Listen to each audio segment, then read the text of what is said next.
Hey guys, welcome to the Filming with Josh podcast. I'm your host, Joshua Milligan, and this is episode number 107, interview with Josh Haygood. This is the Filming with Josh podcast, brought to you by Rustic River Media. Welcome to the videographer's home for tips, tricks, and how to make flicks. Thanks for listening in to another episode of the Filming with Josh podcast. If you are new to the podcast, Filming with Josh is your home for tips, tricks, and how to make flicks. Here on the podcast, we talk about all things video, from script writing and storyboarding to how to price your work. We talk about it all on the podcast. If you're watching this on YouTube, just know that we are available on Spotify, Apple, and Google Podcasts, which I heard is actually going away in the next few weeks. So if you are listening on Google, you might have to go to Spotify or listen on Apple Podcast. We are also available on Podbean as well. And if you are listening onto one of those platforms, just know that as of the beginning of the year, we are now available on YouTube, so you can watch along if you would rather do that. Today, I am welcoming my new friend, Josh Haygood. Josh, how are you doing? Good, man. Thanks for having me on the show. Yeah, thanks for coming on. Today, Josh, I want to just get to know you a little more. We recently connected on LinkedIn, and I want to talk a little bit more about you, who you are, your background. So why don't you kick it off and just tell us a little bit about who you are, where you are, how you got started in video, and what you do today. Yeah, great. Thanks for having me on. This is really exciting to be able to talk to a lot of other people in this business. I feel like we gain so much by learning from others, and I'm all about that.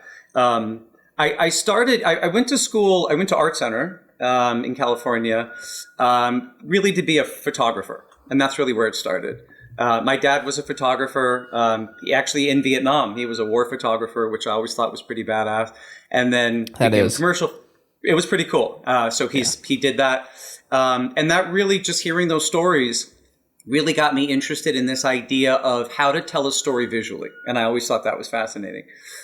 So after he came back, he was a commercial photographer, and he used to have models and things in the house. You know, that's a seamless setup with the lights and everything. And as a kid, I'm like, this is great. If you have a camera, girls come to your house and pose, and this is like the coolest thing ever. Even at 5 and 6 years old, I mean, he had me. But I think I grew up looking at a lot of Nat Geo and very interested, by how a master can tell a story in one frame with no sound, which is a still photo. But when it's done well, you can go to a certain photograph, and it tells the whole story visually all by itself in one frame. I thought, that is masterful. How do I do that? So I really wanted to do that. So I pursued photography. I went to Art Center, and I was a commercial photographer for years in California, and eventually got picked up by the UN, of all people.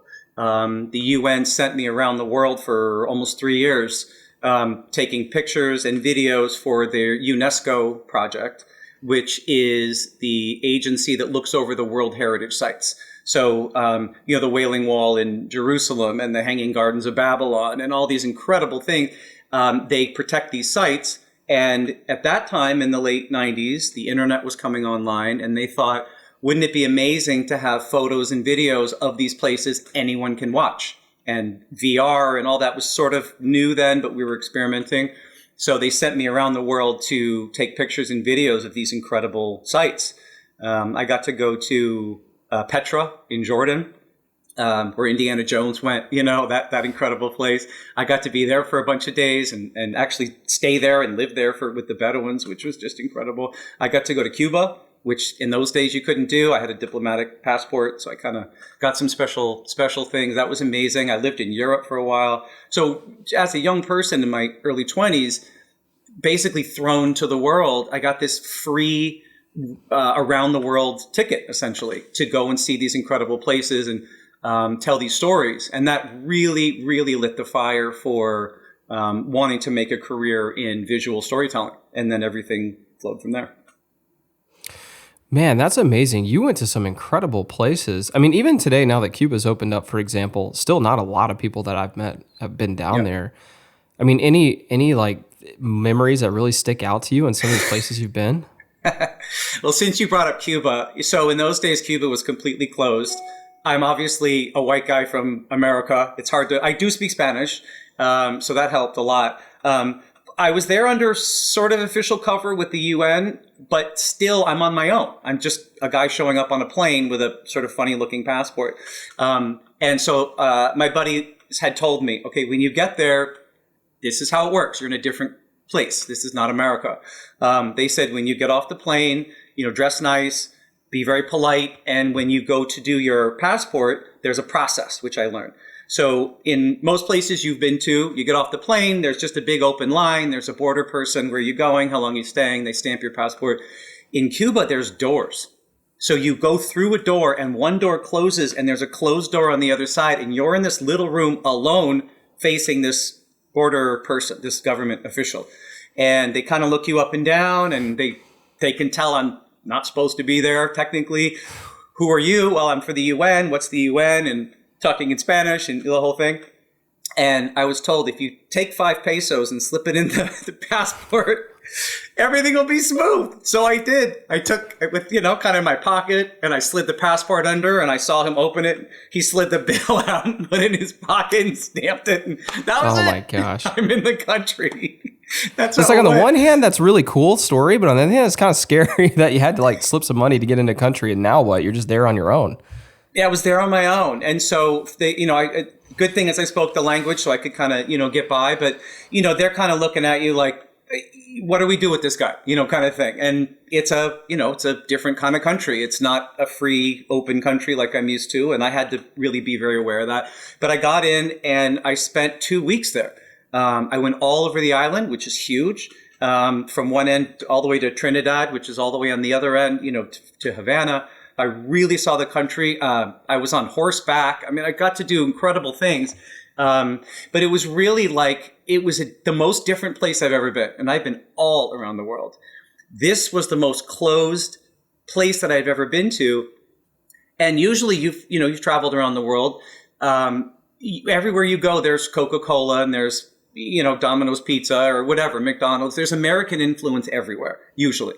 This country, really, there isn't. You have the old cars from the 50s, which is sort of iconic. But the flat that I stayed in had a refrigerator with instructions in Russian. It had an air conditioner with instructions in Chinese. It was nothing that I could make any sense of, that I could understand. And I was like, this is a very, very, the most different place that I've ever been to. And I'd been to the Middle East and a lot of places. This was the most different place, which was fascinating.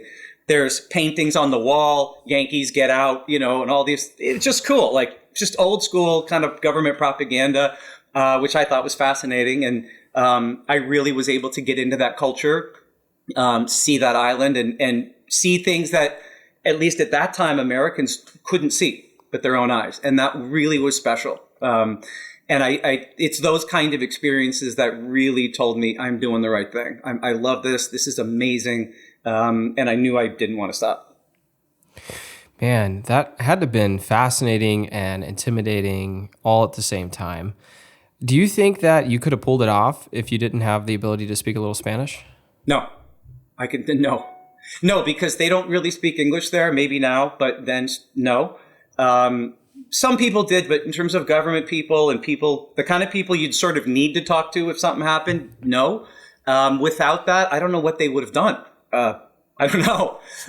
There were times, I'll admit, I pretended not to speak Spanish because I wanted to kind of know what's going on and spy a little bit and that kind of thing. I did that. But when I needed to, get somewhere, buy a plane ticket or a train ticket or something, all of a sudden I could speak the language. But it got hairy. Even moving around the country, you're being watched. There's soldiers everywhere with big guns, and that's not something I'm used to seeing. So that was an adjustment. And they're watching you. You're a white guy. You don't fit in. You stand out. They're looking at you. Who are you? They stop you and question you. Where are you from? What are you doing here? Where'd you come from? And I just kind of got used to that being the norm. It was a little scary at first. But I stayed in a flat with a local guy who was kind of helping me out, which was pretty cool. The power would go out all the time. There's lightning storms. It'd be middle of night and it just is dark and there's no AC and you kind of just roll with whatever you had. Up until the last night, I was staying in another flat of someone who I'd met and who I was interviewing, and they said, yeah, stay the night. It's easy. Their flat lost power that night. The elevator broke down with people trapped in it. It was just kind of everything at once. I'm like, this is a different kind of place. Like, is this building just going to crumble underneath me? I don't know. It was all things that I'm just not used to. And I ended up the next morning heading out to the airport, and I got a private cab, which as a tourist, you're not supposed to do. But I'm like, hey, do me a favor. And when we got to the airport, the cabbie's like, take the money and put it under the seat and hand it to me under the seat so that the guards don't see you doing it, because he could get in trouble for driving me around. And he stopped me short of the airport. I had to walk the last, 100 yards. It was just, it was all so sketchy. It was kind of great. I got to say, I was maybe a little relieved when I got on the plane and I'm flying back home. I'm like, okay, I don't know. You really feel like you're in a very different kind of place. But as a documentarian, as someone looking to sort of tell this story, nothing could have been more exciting at the time. It just to be thrown into such a different kind of environment with different people, different language, different everything, really was exactly what I was after. And that was part of a long relationship I had with the UN, having those kinds of incredible experiences. Were you freelancing or contracting for the UN? I was contracted. Or were you employee? I was not an employee of them. There was a middle agency that worked with them that had hired me. An agency in San Francisco had hired me. So I worked for them specifically, but I was on a multi-year kind of open contract until I wanted to stop. They had me on for years and sent me all over the place, which was just an incredible privilege. Absolutely. I've heard it been said before for people that are in this industry that a camera is like a passport that opens up the ability for you to travel around the world. And I totally agree with that. When you were talking about Cuba, it reminded me of years ago, I did a shoot in Pakistan, and I felt the same way when we arrived. Like, people didn't speak a lot of English there. Very different culture than what I'm used to. And I've traveled to other places, but this was definitely like the most unique. And I just remember, I definitely was the only white guy there. Everybody, like, we'd be driving through town and people be tapping on each other's shoulder and pointing in our car, and it made you feel kind of uncomfortable at first. But then the longer I was there, like, the more I started to realize, like, man, people are just people no matter where they are in the world. People are just people. And it's really amazing that this camera gives us the opportunity to travel around the world and just meet other people that are just like us, just with different culture. And what a cool opportunity that a camera opens for people like us. It's super true. It's super true. A camera gets you in places that other things just don't. A camera sort of, to people in general, it sort of feels important. I mean, your tourist camera maybe is different, but when you have proper gear and you look like you're doing something professional, people go like, oh, that looks important. And they give you access, as you know, They give you access to some incredible places. I went to Jordan for a while, Jordan and Palestine, actually, which was super different. And just getting off the plane, it was that same experience of like, as long as I'm in this role, people see me as kind of an other, and they sort of will leave me alone. And that was my attitude of like, if I'm sort of working, I look like I'm doing something that doesn't quite pertain to them, maybe they'll just leave me alone, which they did for the most part. I did also have a guard with an AK-47 who followed me around everywhere, so that might have helped. I don't know, but they told me that was necessary. That's what we had in Pakistan too. Right. Yeah. So, I mean, that's not something I'm used to, but hey, great. Stay by me, bro. You know the neighborhood better than I do. Let me know what I got to do. But it is an incredible passport. They took me to a church in Jordan, in Amman, that they said is the oldest Christian church anywhere in Asia, anywhere in the Middle East, anywhere near Jordan. And that was amazing. And then they said, do you want to see the book room? I'm like, that doesn't make any, what is a book room? Down a little tiny staircase, down below the church was this really small little sort of basement-y little room that looked like no one had been in there in a very long time. And it had all these rows and rows of books. And they were explaining to me, these are all ancient texts, handwritten ancient texts from thousands of years ago in a Christian text and Muslim texts and all these collection of all these old religious books.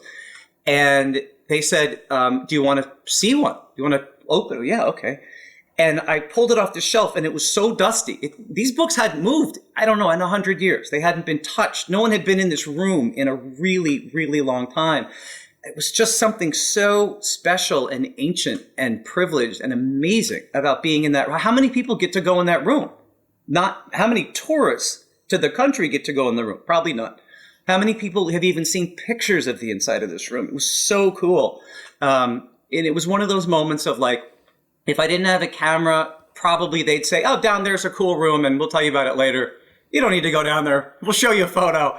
But if you're the photographer, you kind of need to be there to, get your shot or whatever. And it really is, it's the coolest passport if you know what you're doing. People will let you in and give you experiences you absolutely can't have any other way. Man, I totally agree. Now that's amazing. So I, as a Christian myself, would have loved to have gone to that church and underneath into that book room. That would have been fascinating. That would have been really cool. Such an amazing opportunity that you had. It reminds me, I was in Africa for a shoot once, and there you said like how many people would ever get to go in that room, and it's true because I remember being in Africa one time, and we were on this private property that had this little cave, and they asked us if we wanted to go to the cave because again we were the guys with the cameras. And they lead us into this cave, and there's these petroglyphs that are only like 10 people I've seen in the last, who knows how many hundreds of years. And we're just walking around looking at these petroglyphs that are thousands of years old, and hardly anybody's ever seen them. And I'm just there getting to like take it all in. And there's no way without the camera that I'd get to go there. It's just incredible. What an incredible job we have. It is. It's a privilege to do something you like in any profession. That's always a privilege because it never feels like work. I mean, it's cool. But the access is a very special thing, and getting to go places and have experiences that most people never get to have is something it's just really cool. And to do that and make a living doing that is like, what could be greater than that? Nothing. Nothing. That's why we do it. That's why we do it. So you did that with the UN, and then where did you go from there? Like, what happened next? So I came back. I did several years with them, which was amazing. I went all around the world. And then I came back and I sort of went back to commercial still photography. It's where I came from. It's what I trained in. It's kind of what I knew. And I worked in a studio, actually, in San Francisco, in a photo studio for a while, which was great. I didn't think I would sort of be a catalog photographer for life, but in those days, it was shooting 4x5 cameras on film. And it was shooting transparency, not even negative. So this is going to seem a little jargony for kids that are young people. I say kids, 20-somethings that are used to iPhones where you click it and that's it. When you shoot on film, you have to be very, very exacting about your exposure because there's not a lot of leeway. And if you're shooting chrome, which is slide film for people that don't know, you have to be very exact with your exposure. So this was shooting all the most difficult technical things. It was shooting strobe light sources, so you have to know what you're doing with strobes. It was shooting macro photography of diamond rings and things, so you're doing extreme close-ups, which is very tricky when you're on a bellows 4x5 style camera. It's shooting film. It's all of those complications. So from a technical standpoint, I think it was really a masterclass in photography. In very precise lighting, very precise camera work, very precise exposure. And I really liked that side of it because it gave me the technical skills I needed to walk onto any set, any type of production, didn't matter what it was, and know that technically I knew how to light and shoot and I knew what I was doing. And that really was the background that I needed going forward. It gave me the platform to know that no matter what I approached, I'd be able to be successful. So I ended up moving to New York, and I went there, I thought, to be a still photographer, and actually ended up falling right into video almost right away. I did some graphic design for a while to kind of get into that world and meet people, but it fell pretty quickly to video. And I ended up reaching out to MTV at the time, which is 2004, probably, good 20 years ago. And I reached out to MTV and I said, you don't know me, but I know you. I think you're cool. I know how to run a camera. What do you think? Just on a whim, just like just on a whim. On a whim. I didn't know anybody in TV at all. I certainly didn't know anybody at MTV. I just watched it and I thought, wouldn't it be cool to work for MTV? So I just reached out to them. And I was like, I know how to run a camera. And what do you think? And they said, great, bring in your video reel. I don't have a video reel. I'm a still photographer. So I called my sister. My sister at the time and her partner had a fashion brand. They made jeans. And they were going around Soho trying to sell their jeans. So I thought, yeah, I got a video camera. Let me just follow them for a couple days. I had Final Cut Pro on my computer. I'll just make a little something that feels like a little something. I did a little reel for them, and it was fun and music, and put some stuff together. And I sent it to MTV, and they said, great, come in. That was my reel. It was my sister.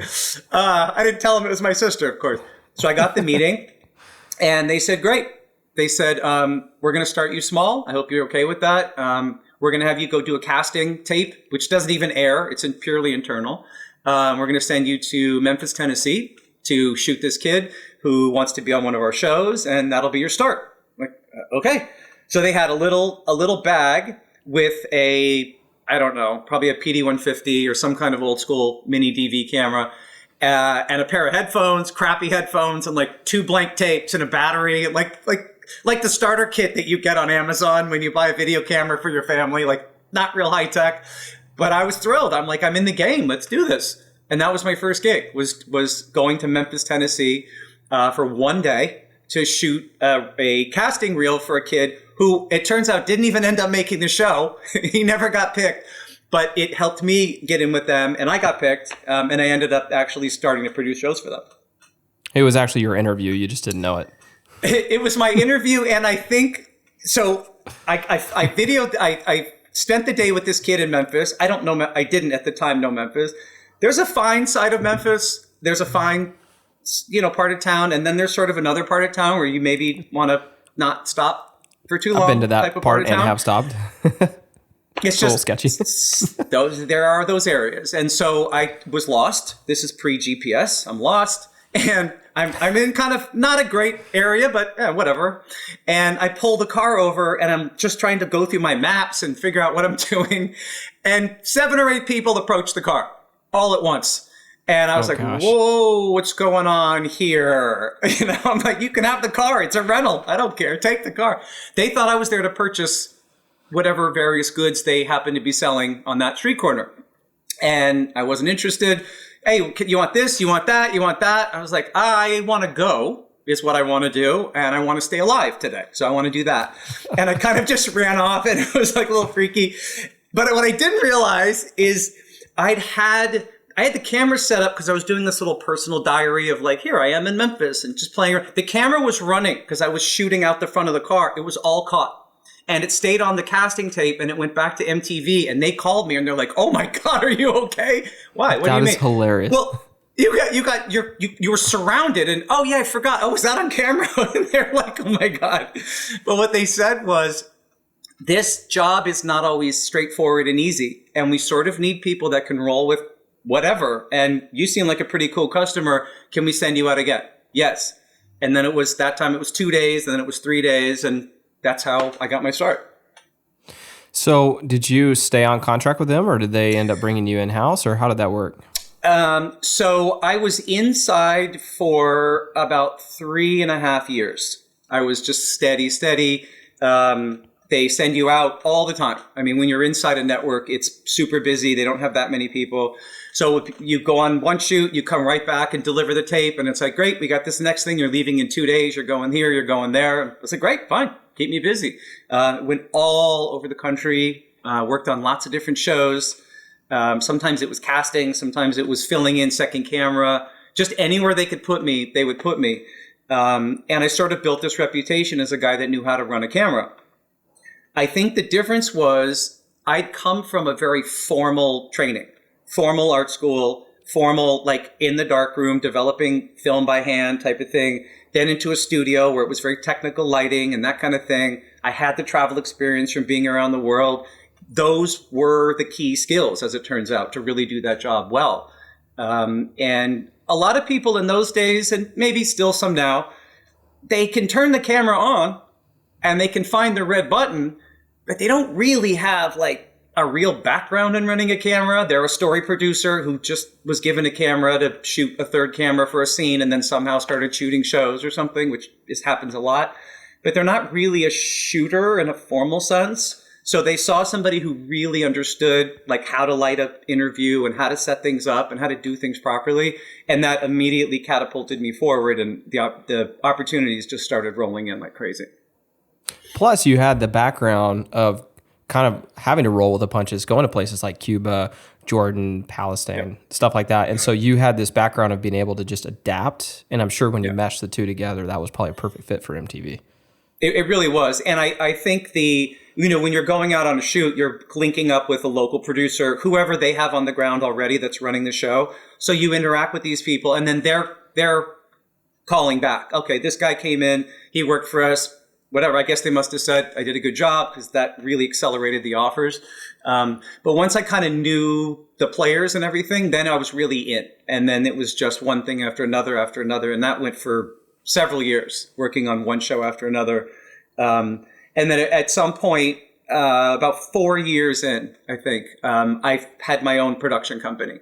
So I sort of broke away in that sense, and I would run everything from there forward as a producer for MTV, but through my own production entity, which allowed me to pick all my own people, my own editors, my own everything, run the shoot the way I want, plan it the way I want. And I love that. That turns out that I was born to do that role. Yeah, and it's really interesting that you say that, because that's exactly how my start to my professional career was. I did a lot of run and gun stuff first, and was kind of roll with the punches. Then I moved to a more technical side. I'm very much a technical shooter, is how I consider myself, as very much a technical shooter. I love the aspect of having to dial everything in precisely. I could run my cameras blindfolded, and I could tell you what every single tiny little setting in the camera does, because I think it's very valuable to know those things. And so I'm very similar in that regard. And I'm also similar in the fact that when I first started my career, I was working for a TV show. And after working with that show full-time for a while, I went and started my company, and then went on contract with the show, exactly like what you did. And I like that flexibility of being able to kind of do it your way without having someone standing over you. And I mean, it's just really interesting to me how similar we are in that regard. Yeah. I think in those days, it wasn't as common. Sort of breaking away from a network was a little frowned upon. Like, the network didn't tell you can't do it, but they see it as, well, our costs are going to go up, because instead of just hiring you internally, we're sort of giving you the whole budget for the show, and you're doing it and hiring your people. And that's how they thought about it, which economically, actually, I'm not even sure that's true, because ultimately they're still paying all their internal people, and I'm not sure that it's so different. But as the now producer, I get to really control things the way I want. If I know I can shoot a scene with 2 shooters instead of 3, and I can save that budget and add several days or a week in post, like that's where I'm moving the money around. Or if I get to the end of a shoot and we finished a day early, and I can release my people a day early, and I'm like, okay, well, they're not being paid for that last day. How do I make up for that? I would usually schedule at the end of a shoot a company F-off day, which is the official term for it. And I would say, well, all of you can go home tomorrow if you want. You're done. You're released. Go home. Or you can stay for one more day. I can't pay you for the day, but I'll pay for a lot of fun and whatever. Well, we're going to have a whole day of just screwing around. And almost everybody would take me up on that offer and stay for the extra day. I just felt it was right. You're taking care of your people. Yeah. They're doing good work for you. We did a shoot in Austin, Texas, which I love. And it was just basically interviews. So I'd rented this spectacular house. We shot inside the house. It had great light and a tree growing inside. And it was just beautiful. And a pool, which was nice. So we shot all around the house, and that was great. And then I made the same offer. I'm like, if anybody wants to stay, there's a lot of fun in Austin. And they said, we're staying. So I got us out on that water jet thing that you stand on that shoots you up in the air, whatever they call that thing. We did that thing, and we're spinning around Lake Austin and shooting up in the air. And we got out on the boat. We went out on the boat that day, and we got tanned and just, swam, and that was great. And then later that day, I took everyone to Cavender's, to the boot shop, got everyone cowboy boots, And then that night, we went to the Broken Spoke, which is this old school I've kind been of there. Country Western, right, to the dance place. Yeah. Got a pitcher of beer for $3 and sat down at the table, and we had our boots on, and we just danced the night away. Just had a good old that's awesome. country Texas evening was awesome. And, I think back on that. I had very loyal people. I'd used the same DP over and over, the same editor over and over. And I think part of it was, coming up being the shooter, you're on a set, you're sort of a lower on the totem pole, and you're basically told what to do, go here, go there. But once the shoot's done, no one really had your back. It was like, okay, you're done. Your plane's tomorrow. Figure out somewhere to eat tonight. You have a per diem. Go figure it out. See you later. I'll see you in New York. And that was kind of it. I'm like, okay, great. But as you know, you run a camera for days or a week, your back hurts. Your shoulder hurts. You're achy. You haven't slept good. You're just worn, physically worn out. You're tired. All I could think was like, you know what I'd really want on my last day? Can they just throw me a massage? Something to kind of just get the, achies out and to just kind of recognize that I've been like breaking my back for all these days. Just that would just feel like such an recognition of the hard work. Like, you're paying me. Okay, that's great. Just that little extra. And they never did the extra. So I thought, when I'm in charge, I'm going to remember that lesson, which I did. And that led to the company F-Off Day, which converted into, if you can't stay for the F-Off Day, I'll send a gift certificate to wherever your home city is for the massage, for the dinner for you and your wife, for something nice. So nice. That's me. I mean, you're getting your paycheck and everything, but this is me saying, like, I value you much more than just you do the work, you're paid, whatever. I value you, and I want you to feel valued. I also found that I'd get in a little trouble because I would take people's husbands away a lot, and the wives didn't like that. So, and the wives would start to say, maybe you don't want to take that job because you've been traveling a lot, can do a week at home with the kids, which I'm very, sensitive to that. But I need my guy. So instead of giving him the gifts, I'd send a case of wine and a gift certificate for a massage to his wife. That's a smart move. Then she didn't mind giving up her husband. She's like, oh, this is great. Go. I'll see you in a week. I don't need you. So it was just about what's that extra step? You're hiring them, so you must like their work, and that's great.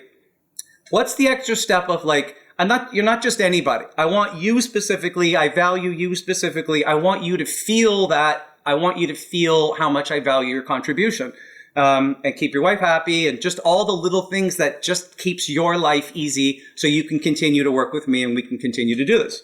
And that went a long way. So I'm not above bribery to get my people to be happy.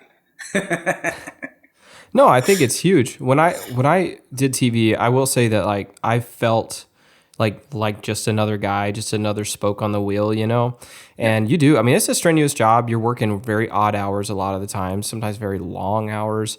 And you get worn out. You get back. Yep. I have a wife and kids, and it's hard on the whole family. You're gone. Sometimes you don't have service depending on where you're at. Your kids are wondering where you're at. And I think it's just really important. Like, if you take care of your guys, you take care of your people, they'll take care of you. And I think that's huge, man. I think it's huge. I always had the birthdays written down. So if there was a birthday and someone's on one of my sets, there was always a moment. We'd stop. We'd do a thing. I'd have a gift or a cake, whatever they're into. I never missed the birthdays. If people had anniversaries and big things, I tried to schedule around it if I could, so I didn't have to pull them off of that or get them home as soon as I could. I was really sensitive to that because I realized the sacrifices that they're making to help me out and help this show out and everything. And I just felt like that extra was the right thing to do. And I think it was just driven by, being that lower person on the totem pole and not getting that and feeling like, I'm glad you're hiring me, and that's awesome. I appreciate the work. But boy, that little extra would go such a long way. And so that was always a focus. And to this day, that's a very important thing for me. I'll hire someone and I'm like, okay, oh, do you have a wife and kid? Oh, that's it. Oh, it's your kids. Oh, okay. When are their birthdays? So when's your birthday? I write it all down. So when I go to do a shoot, I'm like, hey, well, I need you this week, but I see your kid's birthday coming up. If I delay it by a day and you do it early, can I pull you the next day? Oh, no, man, it's all right. We'll celebrate it 3 days early and then we'll fly out. Thanks for thinking about it.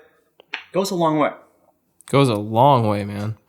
So tell us a little bit more about your time working at MTV. Like, what were some of the challenges you ran into? What were some of the positives? Fill us in on some info. So I did 12 years at MTV in the news and docs department.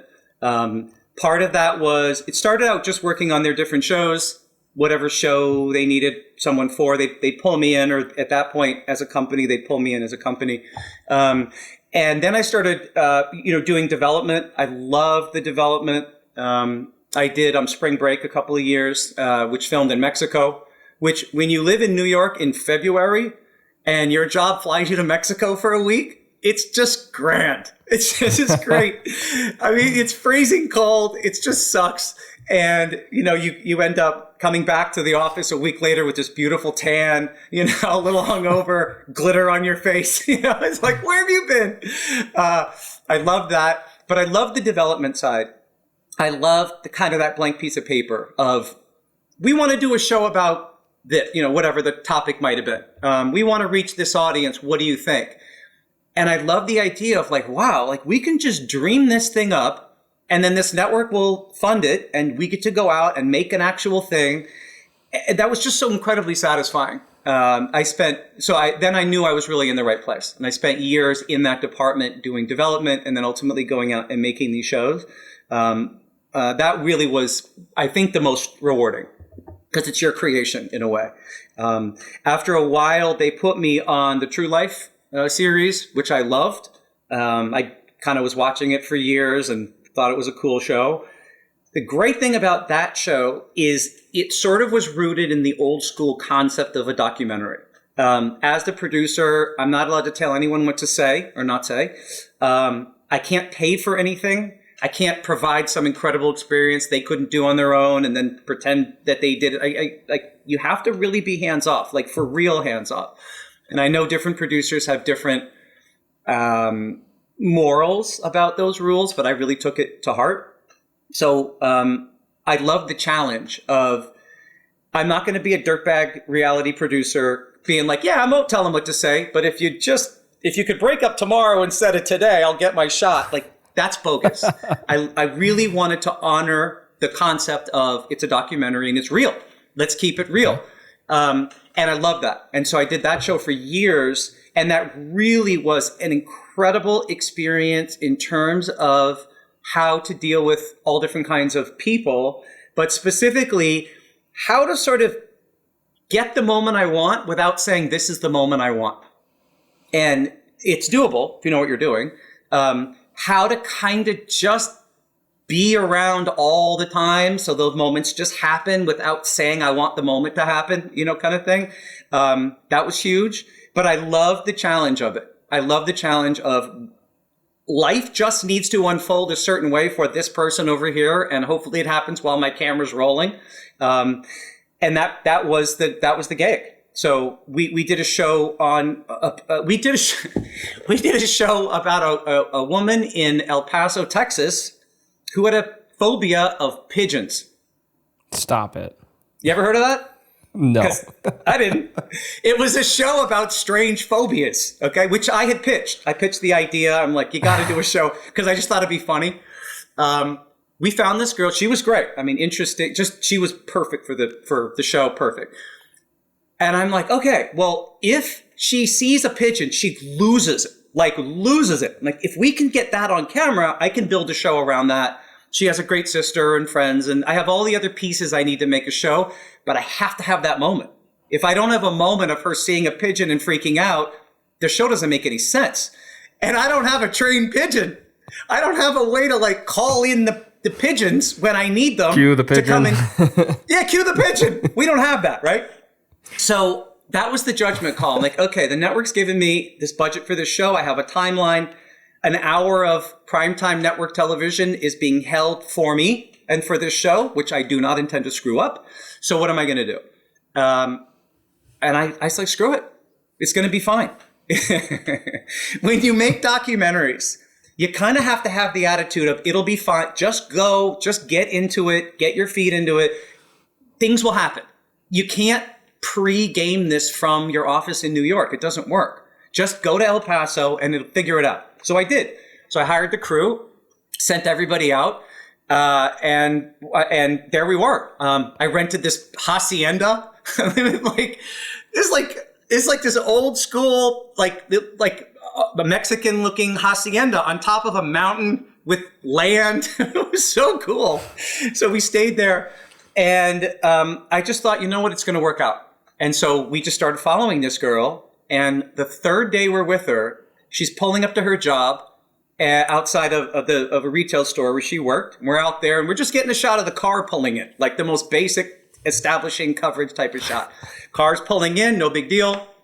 And I'm just waiting for her to get out. And lo and behold, out of nowhere, 3 pigeons come flying in out of nowhere. Oh, this is perfect. And land. One lands on the hood of her car, one lands on the roof, and one's on the ground right below her door, where her door that's was. amazing. And she's about to get out of the car. She slams the car door, jumps back in the car, and starts crying her eyes out.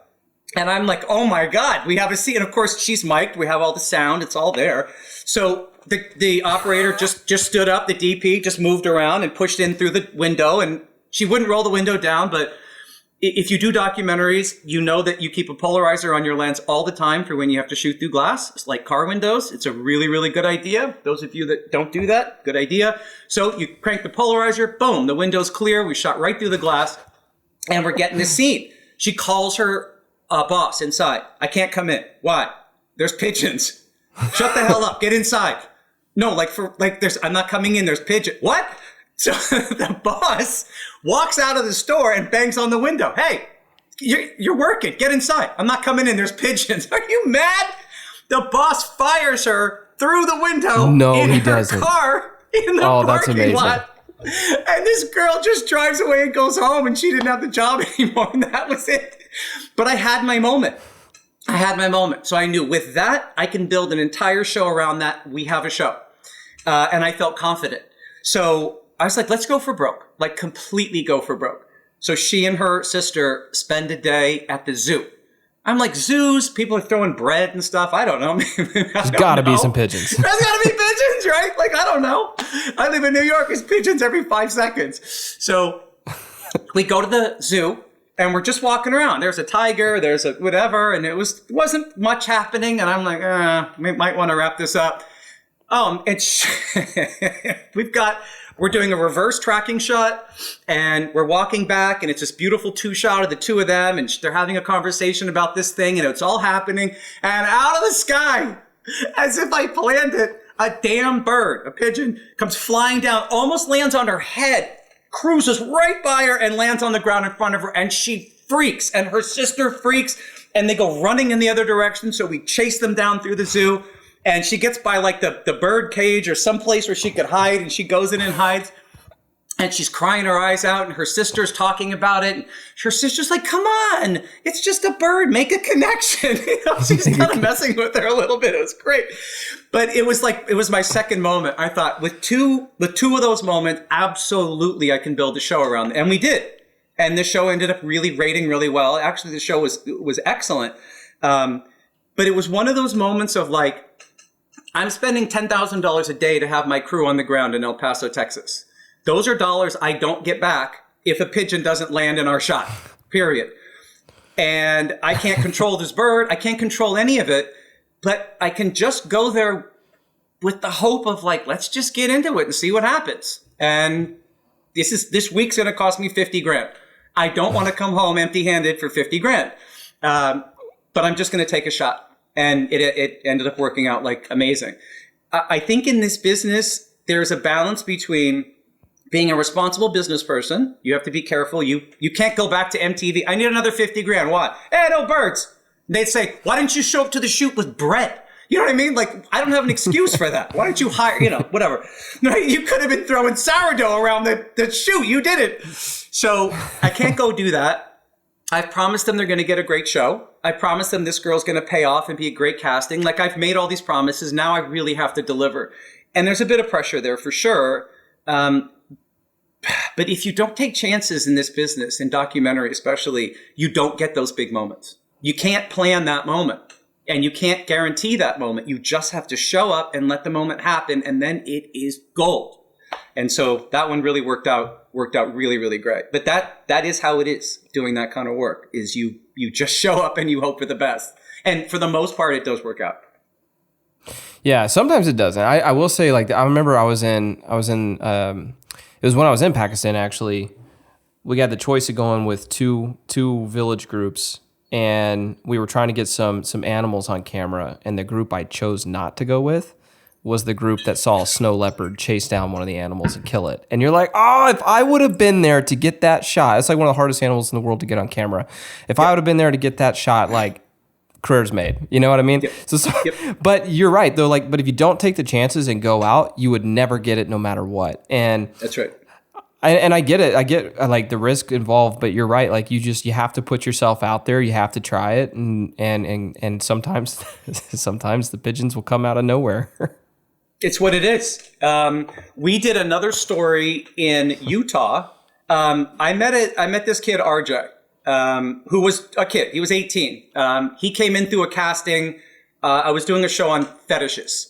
And he came in through the thing, and he says, I'm 18, I'm gay, and I'm in Utah. Right there, I'm like, whoa, okay, story.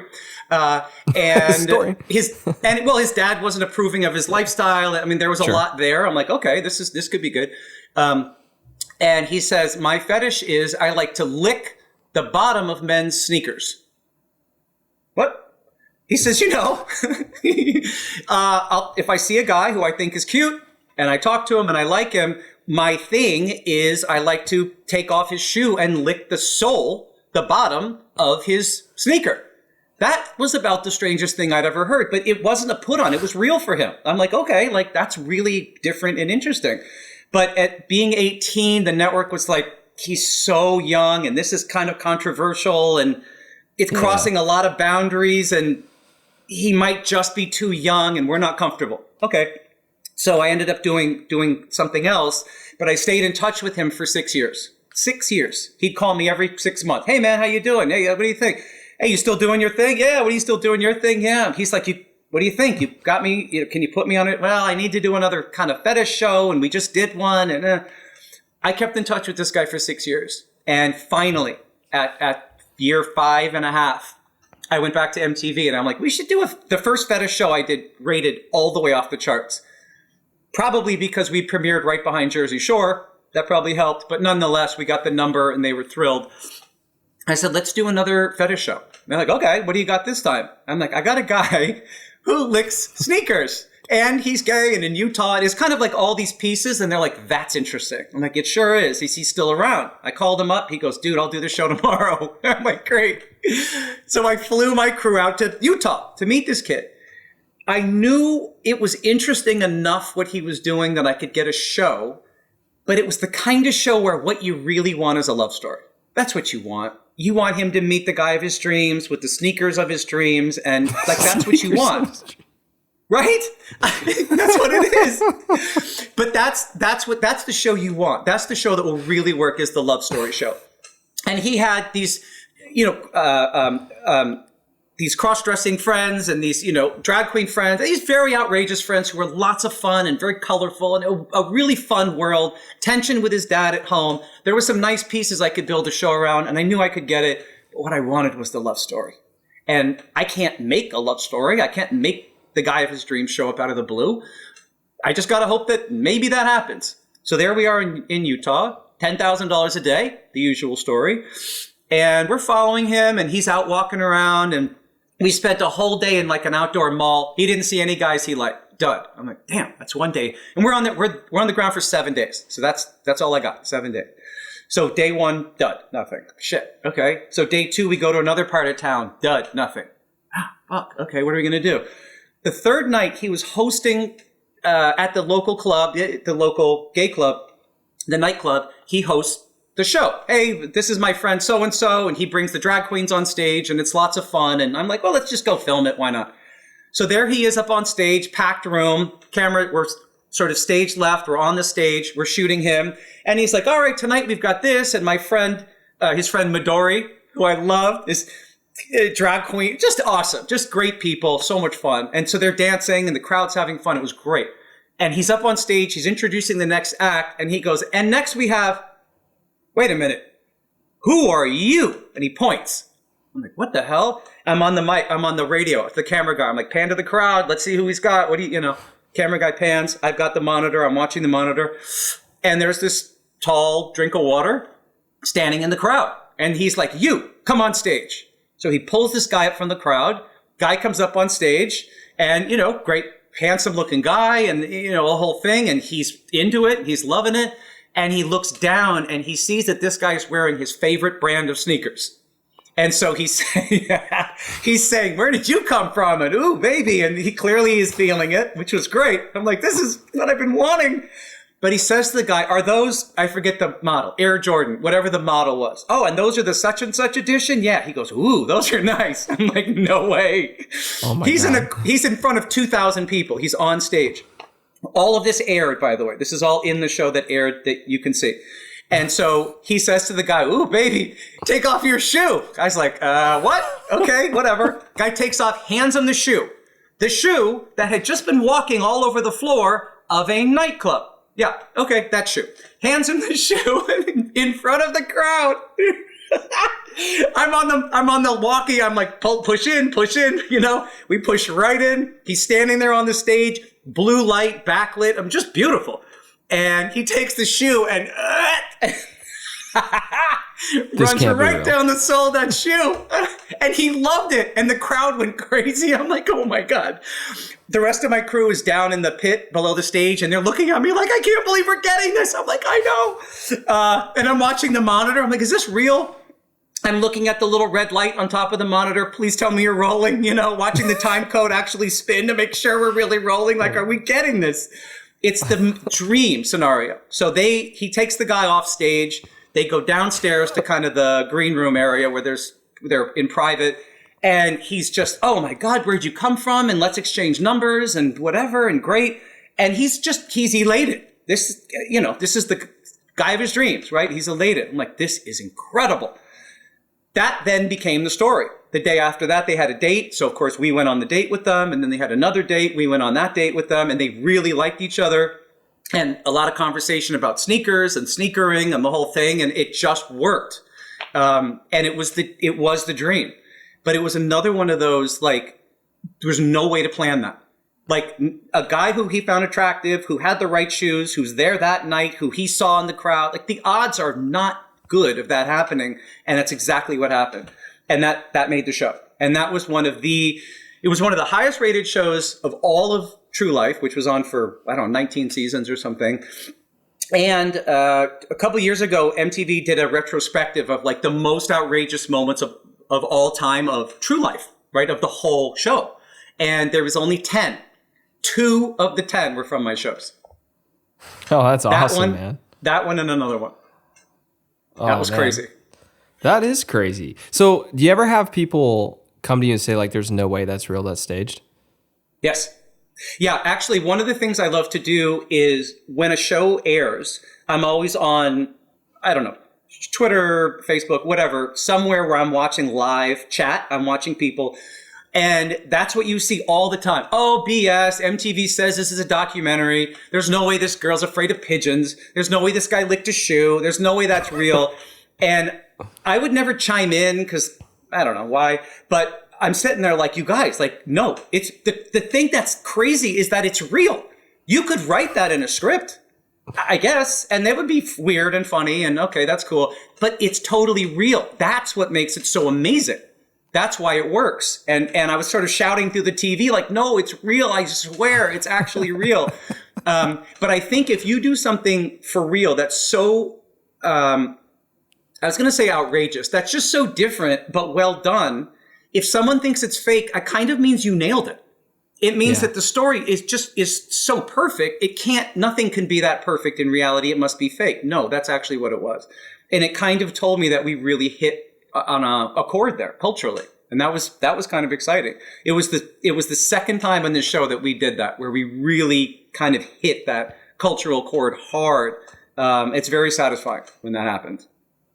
Man, I can imagine. I want to ask you. So you made a comment that you're spending about $10,000 a day. So Can you tell us like how many crew members you had, who all you brought out, what their roles were, etc.? Yeah. So not every show is the same cost, obviously. When I started doing the show, I did it solo. The whole show solo. Your own lighting, your own sound, your own everything. Everything. So. when you see the early shows that I did as a company, I did them solo. I had the team around me, but I would lead on, I would run the camera and I would have support people. I would run, I would do the producing, but I would have people behind me. And I just kind of backed away. Like, I have these great people. Let them do more on set. Get out of the office, get out, on the set more. So my cost didn't change dramatically as some plane tickets and things, but it felt like having them on the set there, seeing the show had a lot of value. So I just started bringing everybody with me. I brought 2, I brought 3, I brought 5. So yeah, you'd have all your salaries, depending on who you're dealing with. All your salaries together is probably 2/3 of that number-ish. Then you add a whole bunch of hotel rooms, a bunch of rental cars and walkie rentals and all that stuff, food, per diems and all that, and it absolutely adds up. But I felt like there was value in having everyone there, because then when we go back to New York, everyone lived it. All the releases are done and in the right folders and in the right place. And when you can't find the release, the AP that does the releasing was there that night. Oh, I remember that night. The lady spilled a drink on it, so I had her do another one, and I put that in my backpack, and here's my backpack. Versus, which I'm sure you've been through because everyone's been through it, you get back to the office, you're in the edit, we love this scene. Is that person released? Oh, they're not released? Okay, can you recut that whole scene and cut them out because they're not released? Which I've done. That's infuriating. That's really infuriating. So all the details had to be tight, and all my receipts and accounting and all that stuff had to be tight. So I just found a lot of value in having everyone there, and that ultimately made the show go better and go faster. So I had more expense per day, but I could do it in fewer days, and that ultimately netted out to be the same price, but got us a better show. So when you were talking about the releases, when you had releases, like say you were in that nightclub, did you have to get releases for everybody there, or did you have them sign something when they came in? Like, how did that work? Yeah, if you're going to do this, you need to know the legal restrictions around recording and releases and all that. You have to know what you're doing there because you don't want to get in trouble. If you're in a nightclub, generally speaking, you can put a big giant sign on the front door. If you enter this premises, you are consenting to being recorded, kind of thing. That's good for all your background people and just people walking through, and that's fine. Anyone who's featured on camera and anyone who speaks on camera, you need a release from them individually. And so I would have an AP who that's their whole job, because things happen very fast and your character talks to somebody, the bartender, whoever, and they have and then the camera moves away and the AP comes running in. Oh, hi, would you mind signing this? Rarely would there be any pushback on that. They know you're filming, they know what it is, and it's not a surprise. And so people sign. Every now and again, you get a little drama. Someone who maybe did something embarrassing and didn't want it to be seen on camera, but you still get them. You have to have them because I'm not cutting out my scene. You will notice if you watch any of with the True Life shows, I did 8 of them for MTV.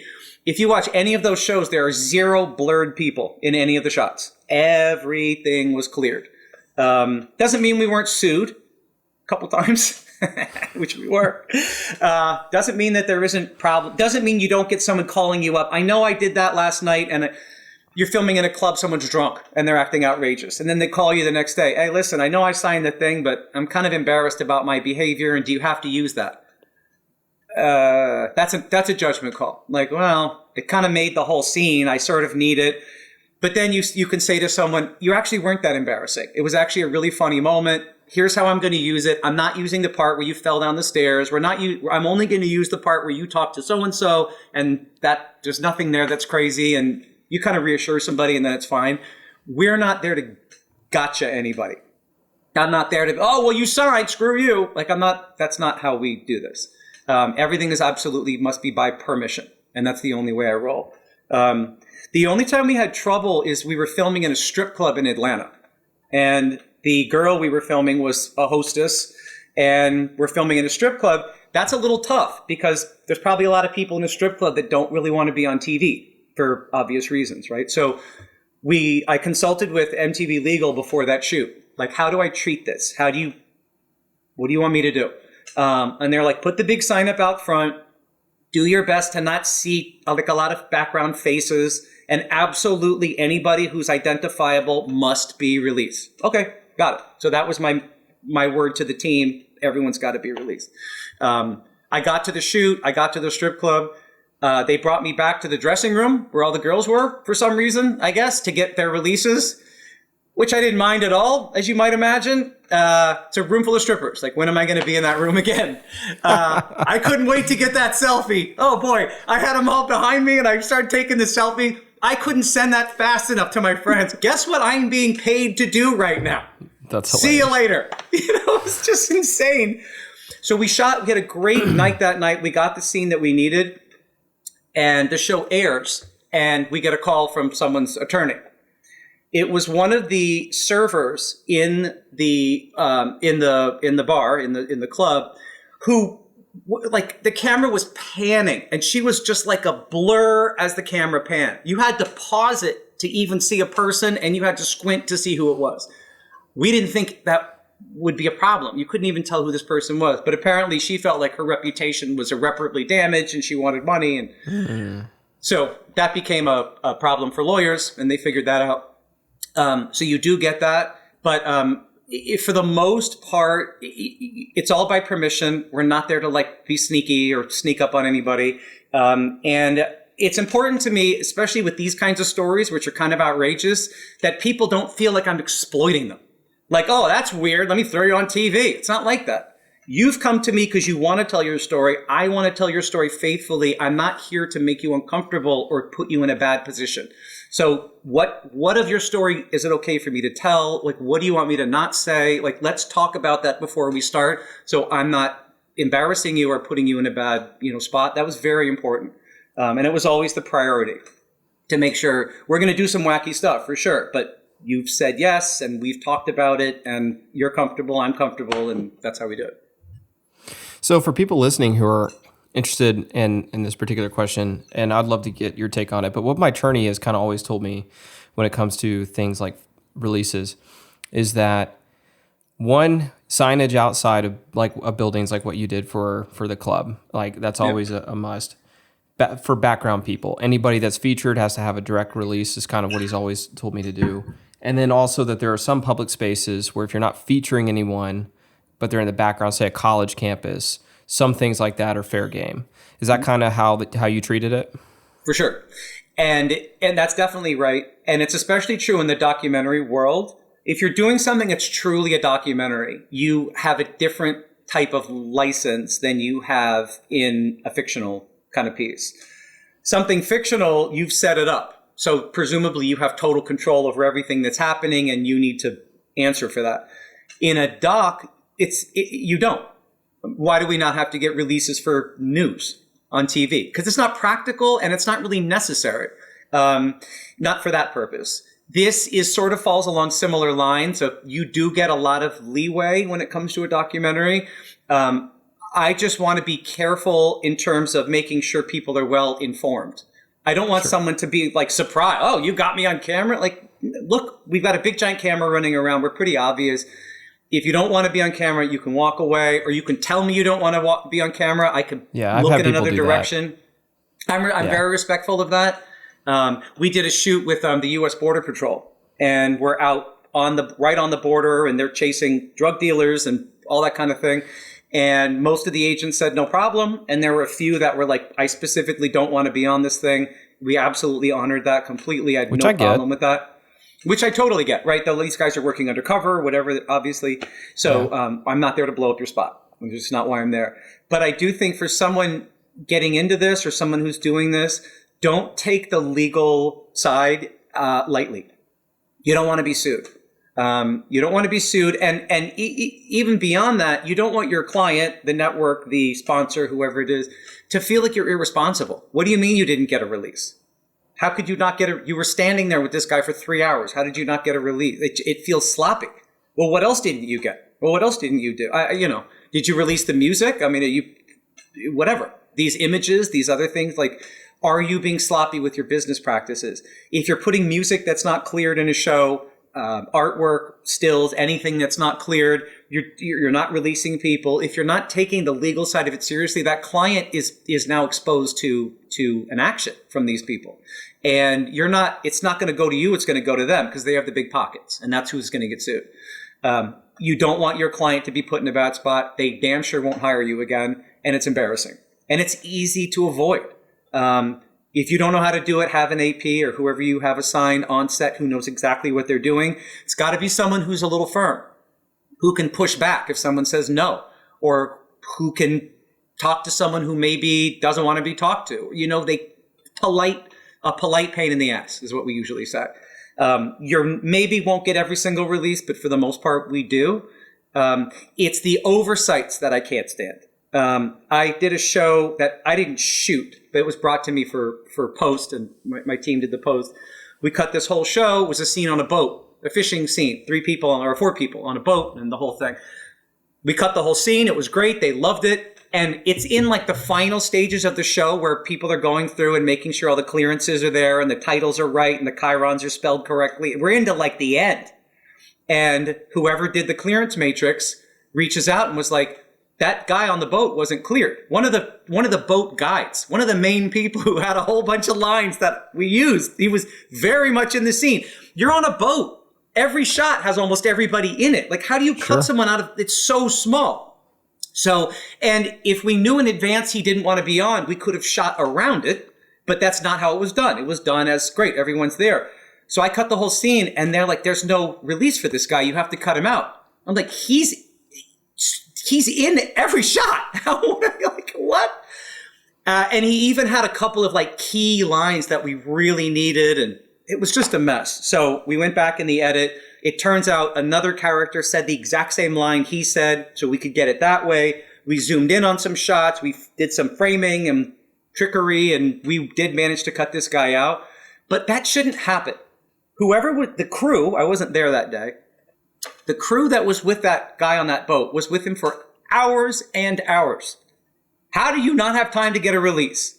And how did you not start to shoot by saying, are you cool with being on camera? Because if not, get off the boat because we can't shoot. 100%. Or just stand behind the guy with the camera. You won't be on. No problem. That's fine. No problem. Like, there's a lot of ways to get around that. But how do you get through a whole shoot and deliver it to your post and then get through post and only at the end then realize you don't have a release? Who's in charge? Who's doing this? Right? That kind of pissed me off a little bit. You don't want your client ever seeing that because it's just sloppy and it's just crazy. So do the right thing when you're on the set or beforehand. Make sure all your legal is nice and tight. Your location agreements are nice and tight. Your guest releases are nice and tight. Whatever else has to happen. If there's music playing in the background that you can't license, make sure that stuff is off. If there's a TV screen on with some Seinfeld reunion or something going on that you know you can't use, make sure you're not seeing it or it's turned off or you're cutting around it. If there's signs in a bar for alcohol brands and you know your network won't allow alcohol brands to be on the screen, you don't want a whole screen of just all blur with your person standing in the middle. It looks ridiculous. Yeah. So find a different place in there to shoot or shoot in a different bar. It doesn't take a lot of pre-thought to identify these issues, but you do need to know them before you go in. Because by the time you're there, it might be too late. So don't take that side of it lightly. Especially by the time you get to post, it's way too late at that point. Way too late. And, the problem is in post, you only have so many options. So on the boat scene, we were able to cut this guy out. That was great. But if you're in a bar scene, which I've done, and your network says, we can't have all these alcohol brands, like you have to blur it, or you have to... the shot is just a mush. It's just a big blurry mush with your person. It looks stupid. Like, why wasn't that communicated in advance? Why did the producer not say, we're going to be shooting in a bar. Is there any problem with that? We're going to shoot in a strip club. Is there any problem with that? That should be a discussion with your legal team before you go in so you know what the rules are. Different places. We shot in an NFL game. We were shooting pregame. We're on the field on the NFL stadium on the field. We were actually in Gillette Stadium, as a matter of fact. And there was a lot of rules. A lot of rules. You guys can do your thing right here. You can't shoot that way. That sponsor's name can't be in your shot. These players can't be on camera. CBS this morning is doing whatever they're doing over there. You can't have a lot of rule. Okay, fine. I made a list and we were your wireless mics can only operate on these channels, not these channels. Like, lots of rules. No problem. We talked about it in advance. We knew what they needed. We knew how to do our thing, and it was no problem. But you have to have those conversations in advance.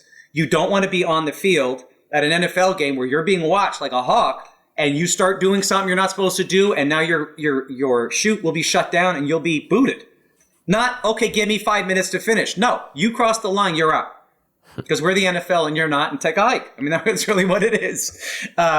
And so you need to make sure when you go in as part of your prep and your pre-pro, you've rented all the right cameras and you've done all those things, and that's great. But have you thought about the details? Have you thought about all the small things that make a shoot go nice and smooth, that give you that shoot day that you want to have over and over again? And not the regretty one where you have to go and spend 3 months apologizing and fixing things and calling lawyers and blurring in post and being crazy. It's just not worth it. Get it right on set. It's much easier. Yeah, you wouldn't want your wireless mics interfering with like the NFL's mics or CBS mics or something like that. I mean, that would just be something so small as that could be catastrophic. It's actually an FCC violation to operate your wireless mics on the wrong frequency.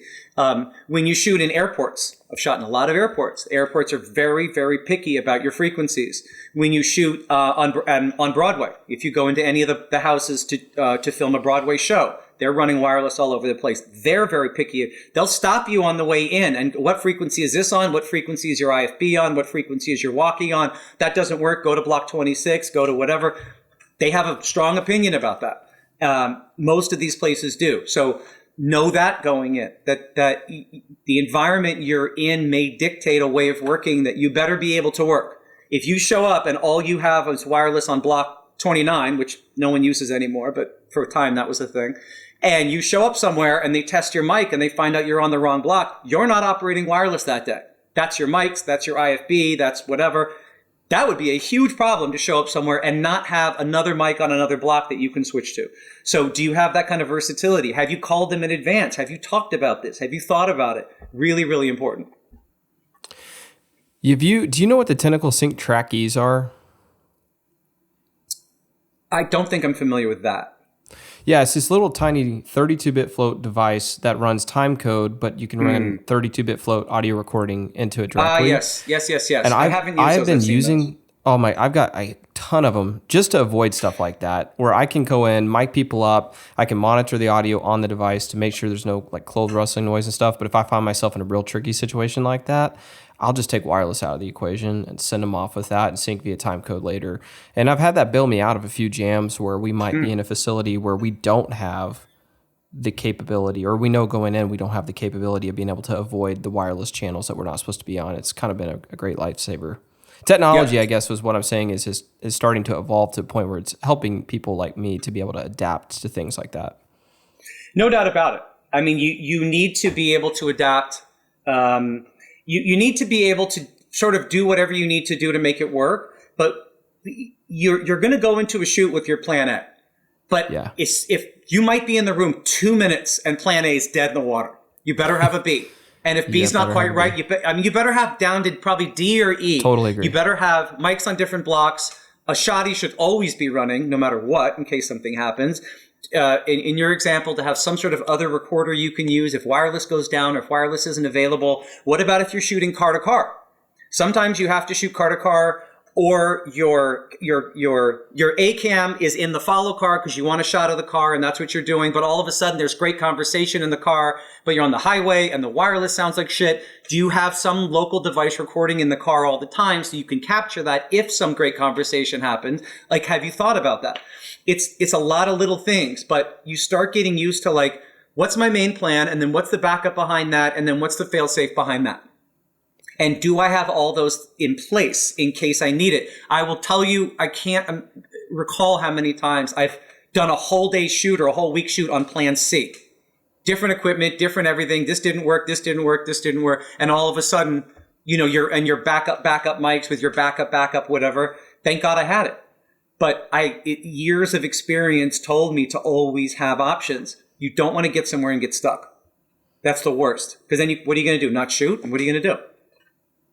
Yeah, I totally agree. I was on a shoot on a college campus recently, and I had everything cleared with my wireless mics. But one thing that was interesting is I didn't realize that motion detector lights can affect your wireless audio. I'd never had that happen to me before. And I just remember this was last year, I was on the campus and like all my wireless was down. There's like no way I could use it for the day because there was motion sensor lights, or what they call occupancy sensors, in every single flipping room on that campus. And had I not had like a B or a C plan, I mean, I would have been totally up a creek. And so, yeah, you absolutely have to have like multiple layers of plans of how you're going to get through something. I totally agree. You have to. You should have more battery than you think you need. More media than you think you need, wireless in more ways than you think you need on different channels in different ways. I mean, you should have a real variety because you don't know what's going to come into play. You don't know what you're going to need. What if your shoot day goes longer than you think and you brought 3 bricks, but you really need 4? Now what are you going to do? Mm-hmm. Where are you going to find an already charged gold mount Anton Bauer 160 battery in the middle of a mall? At 7:00 on a Saturday night? You're not. So if you didn't bring it, you're screwed and no one's going to save you. So you better have backups to your backups. You have to. And it's always being kind of ready for that unknown. The unknown is what will always surprise you and get you. The unknown can also be excellent. It's those moments when we are doing this, when we're putting a show together, where we think we're just about to lose the whole show. Right on the other side of that is usually some of the best stuff, right? I was doing a show in Maryland of this kid who had a foot fetish. Another fetish show. There you go. I don't know why I keep talking about fetish shows, but they're the most fun. This guy had a foot fetish. He was a hard rocker, like a death metal on stage, chain wallet type of dude, a hard rocker. And his hard rock name was Dr. Evil, but because he was into sniffing shoes and he liked feet, they called him Dr. Schultz. So that was like his unofficial stage name. So we go out to film this guy, and he's on Zoom chat with a girl that he met who he'd never met in person, and she's putting the very first scene of the show. If you happen to see it, her feet are up on the webcam, and he's on his computer like, nice, yeah, sexy. And he arranges to meet her for the first time. She's going to fly in, and she's going to meet him, and he's super excited. So he's like, she's going to fly in. When? Tomorrow. I'm like, what? You didn't tell me. Oh yeah, man, it's no problem. I'll go pick her up. And I don't need to explain to him, but I'm thinking, I have 24 hours. I have to clear an airport. I have to find my way in there. I have to go through the whole wireless song and dance with the airport people. Like, I have a million things to do if we're going to an airport tomorrow. He's thinking, I'm just going to go pick her up from the airport. He's not thinking like what I might need, like to make a show, why would he think that? So I call the airport.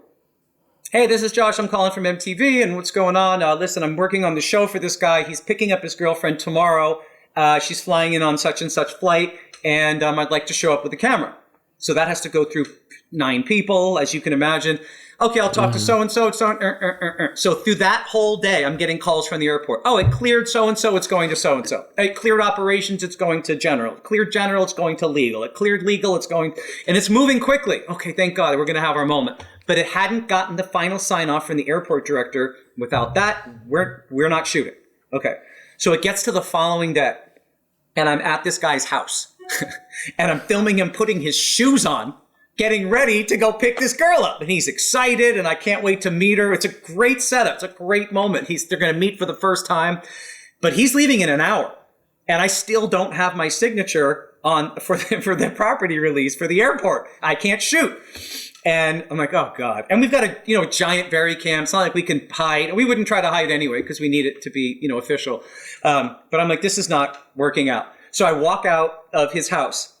And I'm outside on his lawn, and I'm calling the airport. I'm like pacing back and forth. He's inside getting his keys. He is ready to go. And he's not waiting for me because he's going to meet this girl, and his day's planned. He didn't care about me or my show. He cares about meeting a girl, right? You can't blame him.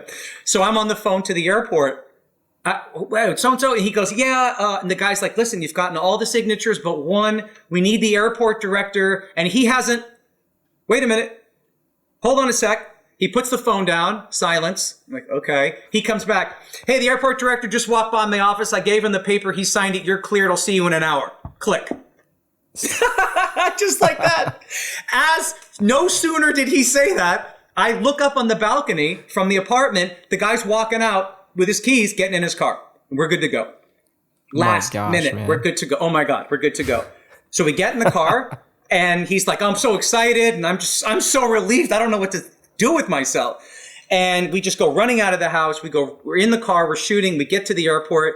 We're on the Skyway and the thing, and we're on our way in the airport. We meet the airport, representative meets us, and great. Okay, let's go. And it's all good.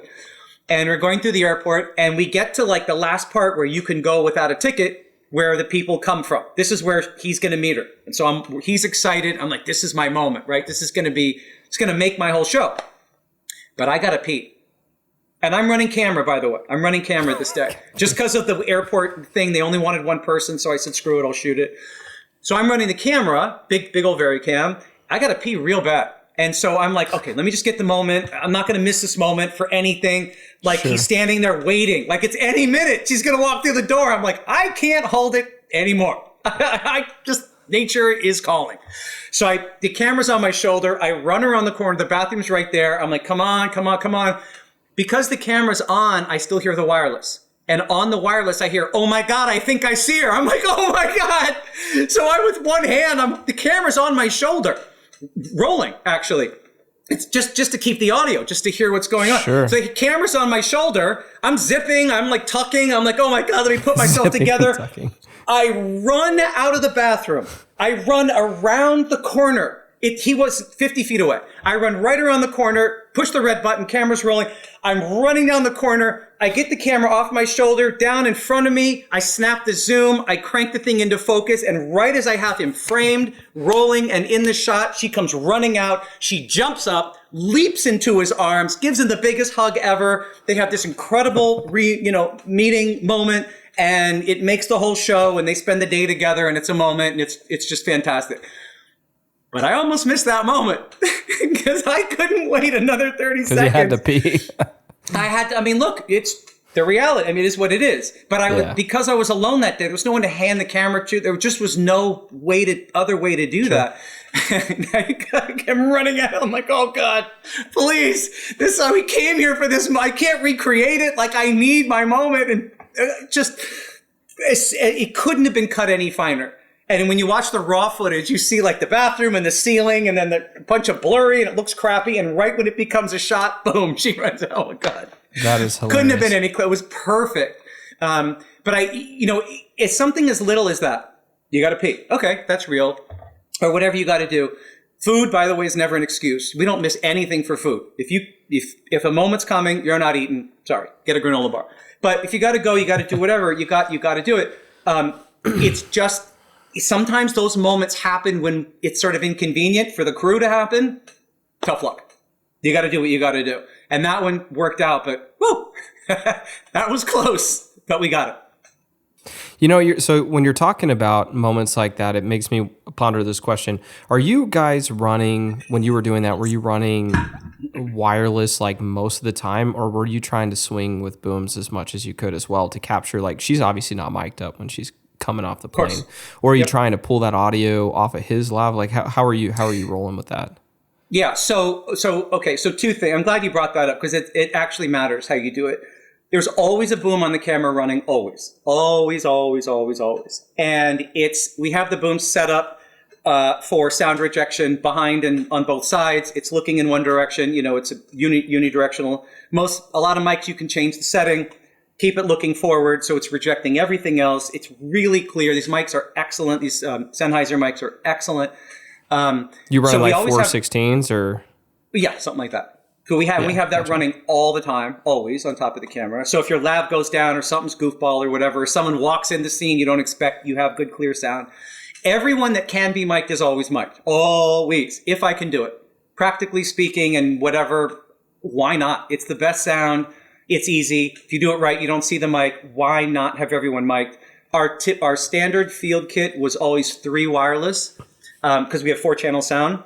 So the camera will run 4 channels all at once, the boom, and then up to 3 wireless. I never needed more than 3 lavs. We had dinner scenes of 12 people. And between the boom and the 3 lavs around the room, got great audio from everybody. So everybody doesn't need to be lav, but maybe every other person is the lav or however you want to do it. In that particular moment of this girl running out, she's not mic'd. Between his mic and the mic on the camera, her audio was perfect. What I love about the Panasonics and other similar systems is they mix the audio internally for you, which is really important.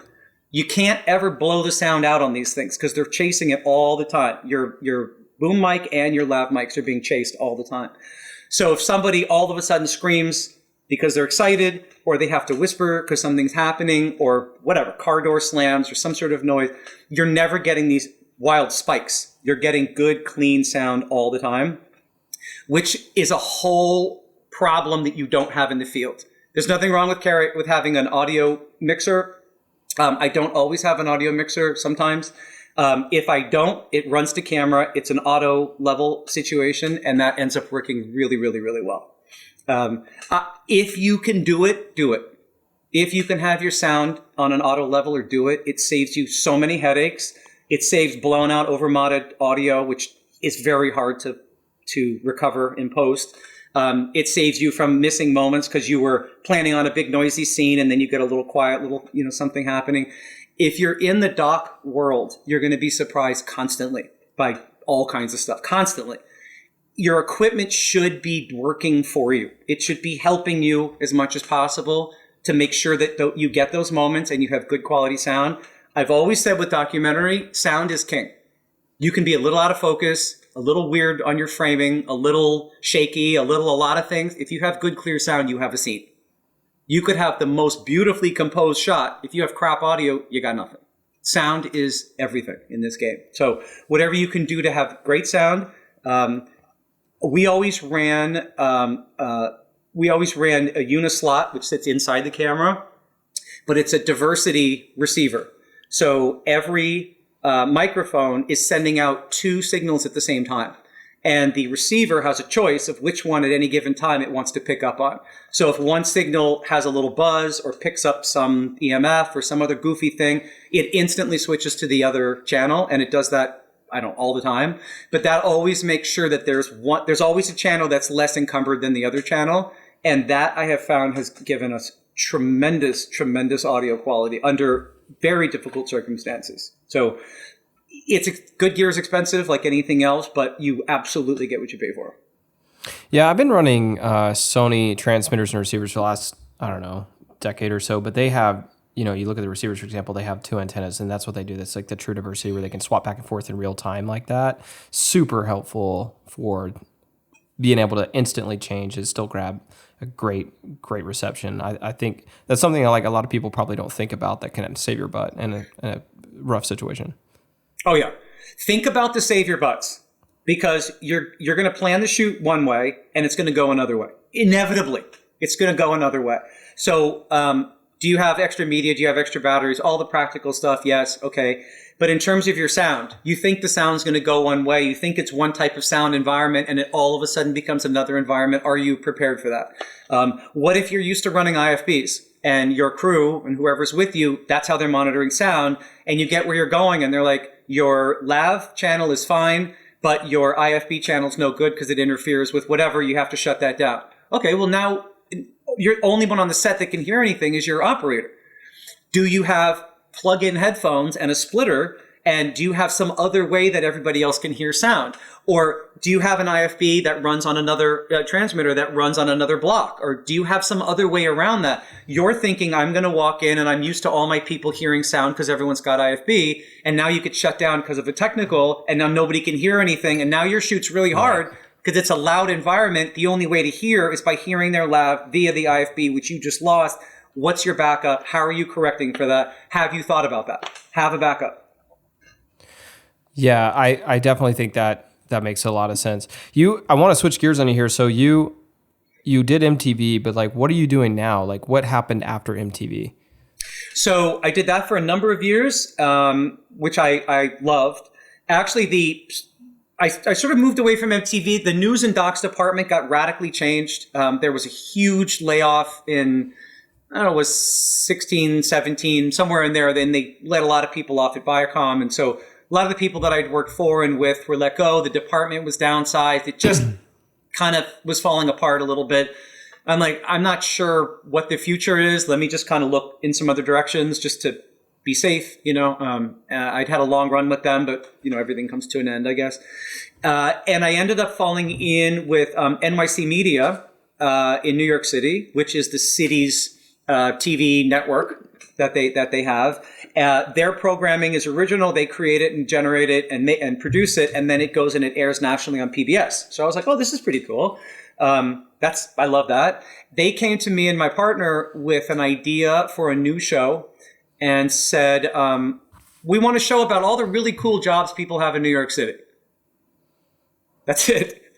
I'm like, okay, that's not really a lot to go on, but give me a week, let me see what I can do. And so we sort of built out a pitch and some early casting. And well, we think it could be this pitch. And if it was, maybe it's these people. And what do you think? And they loved it. We ended up calling it A Day's Work. And it's about these exceptional careers people have. We went to Broadway and filmed with Lion King. Then we went to the Metropolitan Opera and just saw some incredibly talented, really, really interesting people kind of doing their thing. That was such an amazing experience just to be in these rooms and in these kind of spaces making the show. And that ended up being a huge hit for the network.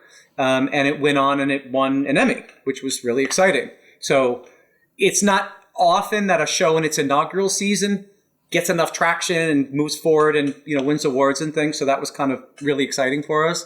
But it was a nice experience in doing the 360, developing an idea, doing the casting, doing the production, doing the post, do everything, the titles, the music, everything. And then to see it, winning awards is great. No one does this for that, but it's super fun when you win awards. But there's something nice about the recognition of, we really busted our ass for this show and it paid off. And how cool is that? So that worked out. Say you're awesome. An Emmy Award winner. I mean, that's a pretty amazing thing to be able to say about yourself. Yeah. That was pretty cool. That was pretty cool. And it was totally unexpected. So it was one of those moments of no one saw it coming, but we're glad it did, And then now you told me, I think when we talked off podcast last week, that you're doing a lot of commercial and corporate work today. Is that correct? Yes. Yep. Tell us a little about that and what transitioned you into there and what that experience is like. So that's been totally different. I never saw myself, I got into TV because I didn't want to get a real job. I never saw myself behind a desk and doing cost reports. I never saw any of that in my, future. But I did recognize that there's a real need in the corporate world for the skills that I have. Now video is king. It's so powerful as a communication medium. Everything uses it. Instagram, Twitter, YouTube, everything has a video component now. It's how people want to interact with companies. It's how companies want to reach their audiences. It just is. It's a thing. So companies are trying to build out that capability, but they just don't know where to start. Do we buy equipment? Do we need a studio? Do we hire a guy? Where do we start? We don't know. What does it cost? We don't know. So I've come in and I've been doing these consultancies usually for a year-ish, 9 months to a year. I'll come inside of a company and I'll stand up their internal production capability. I'll stand up their production resources, whatever they're trying to do, train people, create a studio, whatever they need, get them going and rolling, and then they're off, and then I move on to the next. But that's really it's been a different way of applying the same skills, but I've really, really enjoyed being inside that culture. It's totally different than working in the TV world. Totally same skills, but totally different shape and everything. But that's really been interesting to see these companies actually build this capability and to see it come live and to see it actually running and working. And it's been really satisfying. So I've done that now for 3 different companies. It's interesting.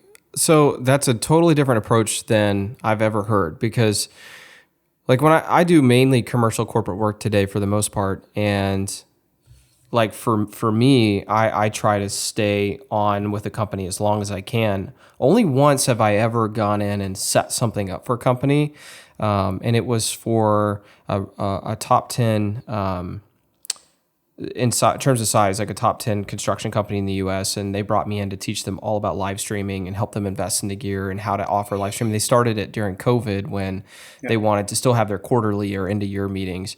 And so I came in and showed them how to do it, and we did it several times, and then I told them what gear to get and kind of showed their in-house guys how to use the gear, et cetera, set them up. So I've only done that once. It's interesting because that's kind of like what your focus is. Does that ever, like, what's that like for you to go in and set up a company? Like, do you still do work for them after the fact, or like, how does that work? So far it hasn't. So far it's been about sort of coming in and helping them set up whatever internal capability they're looking to have set up. And once that's off and rolling, then usually that's when I'm moving on. There are a couple companies I'm now dealing with. One is a manufacturer of boat propellers, which is sort of interesting, super cool and interesting. Yeah, I mean, you get to be out on the boat and, it's work. It's pretty cool. And the other is sort of in the camera industry and creating a new kind of camera system. So it's interesting to be able to apply those skills in those different kinds of ways. In those cases, it also involves creating some of their media, shooting some commercials, editing commercials, putting things out, that kind of thing, shooting promos and kind of helping them with that. So it takes different forms, but it's usually a limited time. Like I'll promise them a year, I'll promise them whatever period of time. And usually my goal is to get them where they need to get so I can pull away, so I can go somewhere else. If I'm good at what I do, you should be able to fire me at some point. Like a good doctor, I can heal you and then you should be able to move on and fire me. I think it's something like that. So I'm sure that there'd be others who would take that role and say, how do I drag this on as long as possible because the meter's running, right? Yeah. That doesn't feel to me like the goal. If they're looking for lots of commercials and they want to hire me to shoot commercials for 5 years, then that's one thing. But if they're looking to develop a capability and I don't have them at a point after a year where they can work without me, maybe I've done something wrong. Or maybe I'm just trying to just hang around for too long and that doesn't feel right. I'm there to try and be of some sort of help. I'm not there to kind of be a drag on their budget and that kind of thing. I'm there to help them be more efficient. And so whatever form that takes, that's the form that I want to provide for them. But I do enjoy the culture because it's so different than television. It allows me to do things I never could do in TV, like build an entire department and then create around that department. And then that whole department starts making some things. And then that turns into making more media. And then that media goes into whatever they're doing. And that generates new things, builds and builds and builds. It's so far outside of that traditional rubric of you make the show, you air the show, you make a new show, you air the show. It's totally different. And it's just been really exciting. I mean, it's all of these companies so far have been startups. So at some point they'll go big and go public and whatever they'll do. And that capability will all of a sudden be moved to some very grand kind of scale. And that'll be exciting to see. So we'll see. And so you're helping them like bring in the people, like educating them on what to do, invest in the equipment, that kind of thing? All of that, and then setting up capability. In one company, I actually set up an actual physical studio inside their facility. Nice. A post facility and a studio for shooting. Get all that talking, set up servers so you can move media around and link people and all the things that have to happen to make them totally self-sufficient. Hired staff, hired post staff, hired basically people to replace me. And once that was all in place, then that was it. But that was always the goal from the beginning. Wow, it's just a different way of going about it that I've never really considered in my business. I think that's very fascinating. If you don't mind me asking, are you reaching out to companies to do that, or they come into you directly?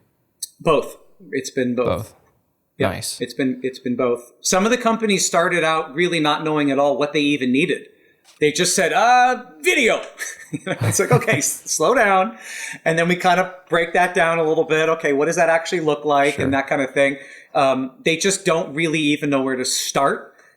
So I've come to them and I'm like, I see you struggling. Maybe I'll know someone that works for the company or who's an advisor or some peripheral role. I see you struggling. Have you thought about this? Have you thought about that? No. Okay, well, if you wanted, I could help you get here. I could help you get there. Like, have you thought about this? Once they sort of have a mental picture of what's possible, they're excited and they're on board because they don't have the experience to get there on their own. And I start with, I don't want you to hire me forever. I'm not your employee forever. I'm here for a period of time.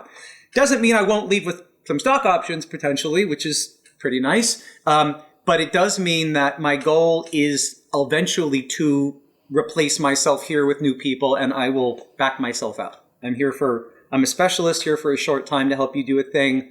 And once you're good and you're on your own, the training wheels are off, then I'm done.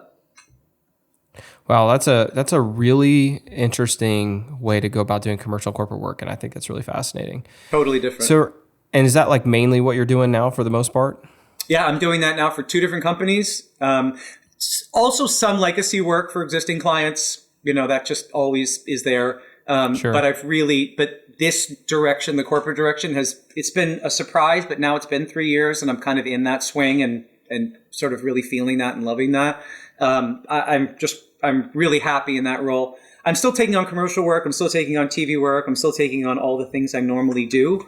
But these corporate gigs are sort of on top of that, or maybe right next to that. I think they like that they're hiring a working professional versus 10 years ago, I was cool and I haven't worked, or I don't know, I haven't done anything and let me show you video, They like that it's someone who's out there right now, who has credits rolling, like right now, who's current, who has their thumb on the industry, who kind of understands what's going on. If they need a person, camera operator, editor, like one call, hire this person, hire that person, done. I think that gives them a lot of comfort. And so it's probably good that I'm still in sort of my traditional role, making shows and making sort of commercials and things. They like that they're getting kind of a guy who's neck deep kind of in it. And I've really maintained that the whole time. So it is both. Yeah, that makes perfect sense. Are you offering any sort of like live streaming services as well, or anything like that? That's a thing more and more. So more and more. So companies now are doing these webinars and they're doing different kinds of outreach. There was one company I worked with in New York that is online security. So they do cybersecurity and they pay out millions of dollars in ransoms via Bitcoin to bad guys to get doctors' medical records released. And, they're kind of in this sort of shady world dealing with some very bad actors and that kind of thing. They wanted to set up they do like a weekly, sort of like a podcast, like a video cast. And they wanted the studio inside their offices. So they had an empty room and it was like, what lights do we need? Like, how do we do this? And then technically, how do we hook it in? And just the whole thing 360 beginning to end. We set them up and now they're just rolling every week. I'm still on their thing and I get their alerts and I watch their podcast. It looks professional. I know that it's a room next to the broom closet. And I know that it's like one guy running the show. I know that it's recording to a laptop, I know that it's totally low key, but it looks so pro. I think they've loved kind of that shortcut to we look like $1 million business and we're like 4 guys in a room, but it makes them look great. And that's brought in huge, Sure. They work with the FBI now. I mean, they've really upped their game. So it's exciting to see them use that little bit of capability to really expand their business and see them grow. And that's really exciting. Yeah, I think live streaming has been like an interesting addition to my business that I started dabbling with it pre-COVID, but I didn't really start offering it like I do now until COVID. But I definitely think that it adds another level of professionalism to companies like corporate or commercial clients. And I think it just kind of elevates the way that they represent themselves to the world or to potential customers. And having that in your bag, I think, is a really cool option today. So before we wrap up this podcast, I know that my viewers love to talk about gear. They're all gearheads. So I'm going to go ahead and ask you a little bit about your gear. What kind of equipment are you running today? Let's start with your camera equipment and we'll just kind of go from there. The workhorse is a Panasonic VariCam 35 with the PL mount. The big brother of the VariCam LT, correct? Big brother of the VariCam LT. We ran VariCams for a long time, the 2700. Which was the first tapeless VariCam. We ran that for years and years and years, and it is bomb-proof, bulletproof equipment. So now it's the VariCam 35. We use different kinds of lenses, some primes, some zooms. It's all PL, so it's all real easy to find. I keep a shotty on it all the time. I keep a little light mounted on top all the time, just for like emergency, kind of use. It is set up kind of in ENG style. Everything's on it that you need. You could pick it up and roll, and it's running lavs. It's running a shotgun sound. It's running light. It's running everything on board. When we're doing more setup, commercial kind of stuff, I can really turn it into more of a cinematic type of roll. It has a cheese plate all the way around, including on the carry handle. Everything has taps. So I can mount gear anywhere on, around, behind, over, and through this camera. If I want to dump a monitor on it, if I want to add any kind of other capability to it, whatever I'm trying to do, other recorders, anything, it can just slap right on. It's all Anton Gold mount, so everything's super universal. And I can kind of show up to any shooting environment, and all of my stuff is cross-compatible, and it just makes it super easy. Yeah, that's kind of how I have my FX6 set up. I have mine set up. It's always got the ability to run 4 channels of audio at once, usually 3 wireless and a shotgun, but I have an extra wireless in the kit just in case I need to swap the gun out for 4th wireless. And Same thing, like I have mine kind of built up a little bit, but I could strip it down, I could add to it, make it bigger. I think having a ready-to-go kit, mine's all in a one bag where like if I got a call right now that says, Josh, can you be here in an hour? I could grab that bag and a tripod and I'm ready to go. And I always keep my batteries charged. I run V-mounts, but I keep them charged just in case because I always want to be able to just hop up and roll and be able to take that call and take that job. It's totally true. As an independent, you got to be flexible. And so you can have really cool gear, but if it's cumbersome and you need lenses in this anvil case over here and the body's over here and the camera's not built and you got one battery charge, but you need to charge it, you're done. It can't be like that. You have to be ready. So what's cool, this was not always the case. The gear used to be big and cumbersome and more difficult. Now we're really in a place where you should be able to have in your bag the camera ready to go, media's inserted. It's got at least a shotgun on top if it doesn't also have a lav receiver. It's got a battery on it or next to it. It's just ready to go. You haven't left it in some goofy setting where it takes 10 minutes to reset it and do a bunch of things. You can just roll. It's important. I mean, I know for so many years in New York as a camera operator, I would get those calls all the time. Hey, we're doing a show tonight and our guy just quit. Our guy's sick. I don't know, whatever it was, broke his leg. I mean, it happens. Can you get here in 2 hours? Yeah. But I can't charge batteries probably in 2 hours. I can't do a lot of things in 2 hours. I better be ready. My lab batteries better be charged. Everything better be right. My labs weren't left on some strange other channel the last time I shot. So I have to pair all the labs again when I turn it on. And that takes 20 minutes. And you know what I mean? Like I can really just plug and go. If you can be in that place, you get that call and they find that you can just respond and be there and be ready to go. You will get the call again. I think it's a huge asset. No, I totally agree. One of the comments I get a lot from my customers is that I'm able to be flexible and adaptable, and that's a big part of the reason why they hire me. And I think having something ready to go all the time at a moment's notice has helped me get that reputation. And a lot of these sometimes can be good jobs that just for some reason they don't really think of it or something comes up and they need it last minute. But the ability to be flexible and adaptable is huge, and it has allowed me to continue work from clients like that. And I even have gone so far as like on my cameras, depending on the job, I have preset settings where if you click on the setting, it loads up certain settings within the camera. So I'm not fooling with anything when I get there. So like I have one for just shooting in log. That's what I use like 90% of the time. I have another one if I'm shooting to Rec 709 for a client, because that changes everything from base ISOs to whether I have a monitor let on. I have another one set up just for live streaming because the formats and how I want my connections to be, my outputs to be for live streaming, even the internal recording codec I want to be different than what I'm doing when I'm recording to a commercial client. So I have everything set up for preset so I can show up the job and say, hey, this is a live stream job, hit that preset, my camera's instantly ready to go. And all my cameras are set that way. And I think just having that capability is huge. It's really, really important. I would add to that, you mentioned a LUT on the monitor. Some monitors will have them preloaded or can do that. Some can't, depending on where you're going. It's great to have some LUTs on standby. Not every client knows how to look at a raw image and see that it will look better later. They're like, why is it so flat and there's no blacks and the color sucks and what, they don't understand what they're seeing. So if you can just throw a LUT on and be like, actually, it'll look like that. And they're like, oh, beautiful. Okay, carry on. That's all they want. Don't rely on them to have the technical expertise. They don't. And that's not a bad thing. They're in a different part of the industry.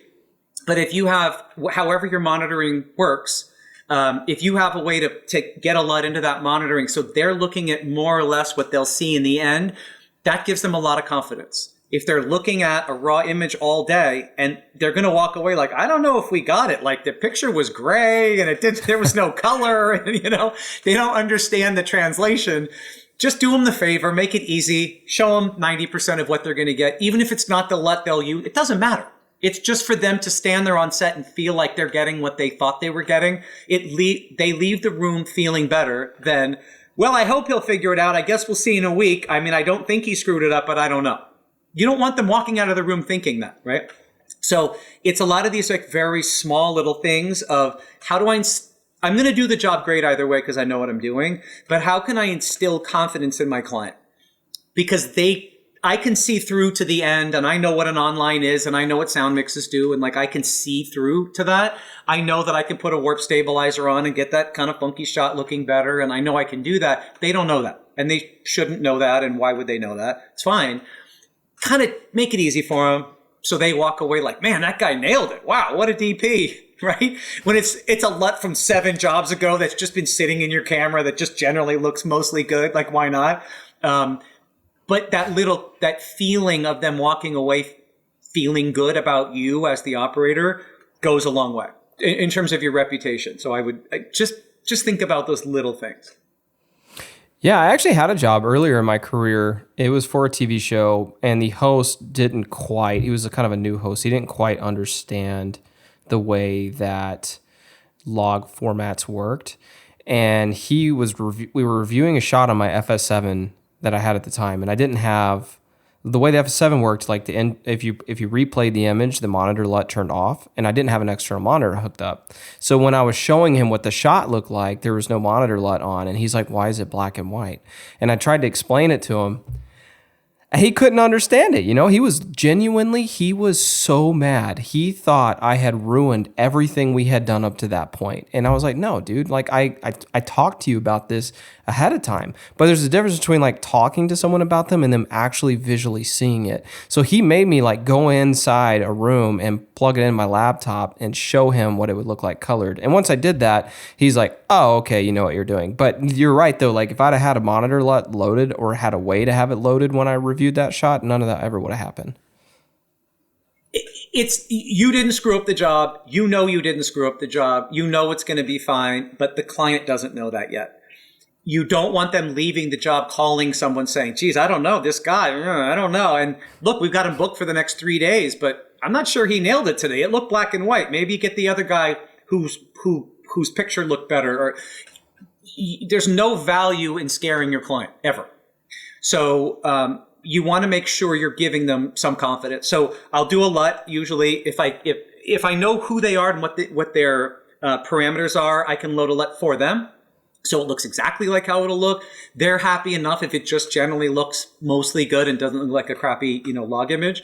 I'll always do that. I always will do a still either off my camera or let them take a screen grab off of my monitor with their camera. So they're on the plane home. They can flip through and be like, oh, he got that shot. Oh, right. And that shot. And oh, right. Because we forget certain things.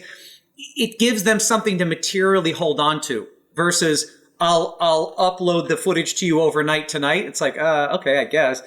But if they're sitting on the plane and they're flipping through, looking through shot after shot and all that kind of, it gives them that little extra bit of confidence of like, oh, I know we got it because I can see it right here and it looks good. It doesn't look black and white because he did that special thing with the camera and isn't this great? It just gives them that warm fuzzy. And they'll go home with the warm fuzzy and they'll talk to their coworkers with the warm fuzzy. And then when they see your footage and it's great, it confirms the warm fuzzy.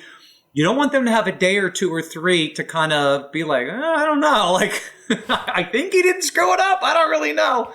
Why would you want to do that?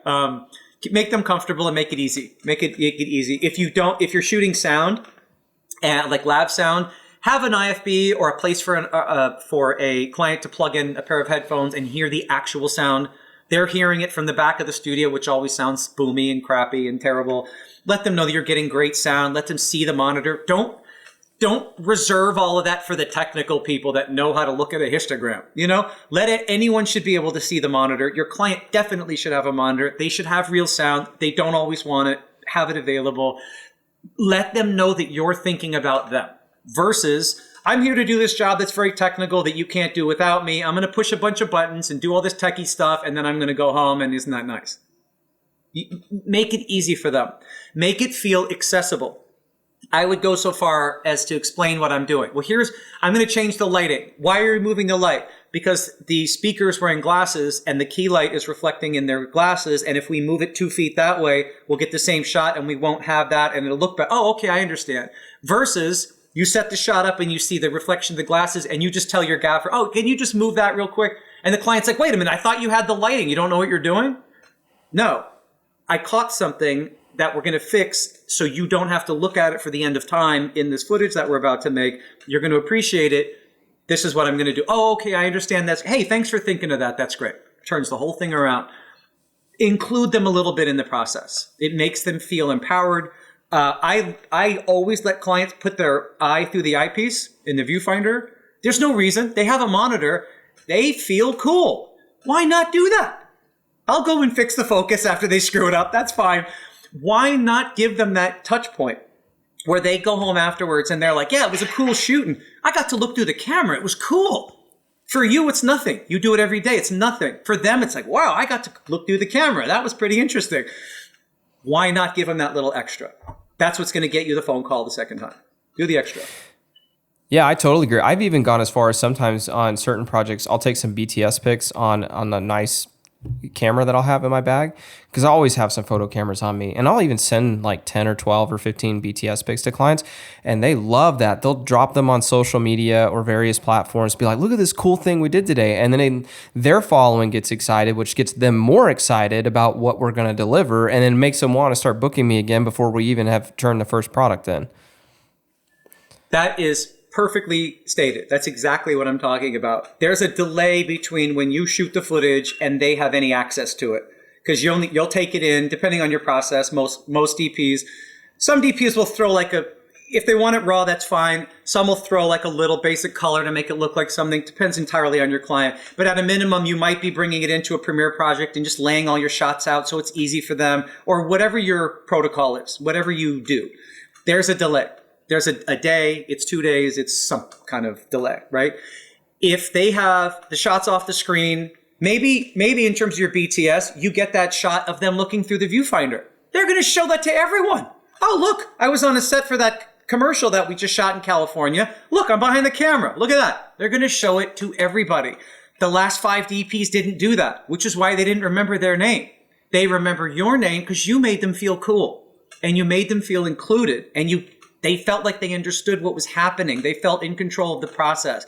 They left with stills of the shots. They left with some great BTS that they can put on their social and share around the office.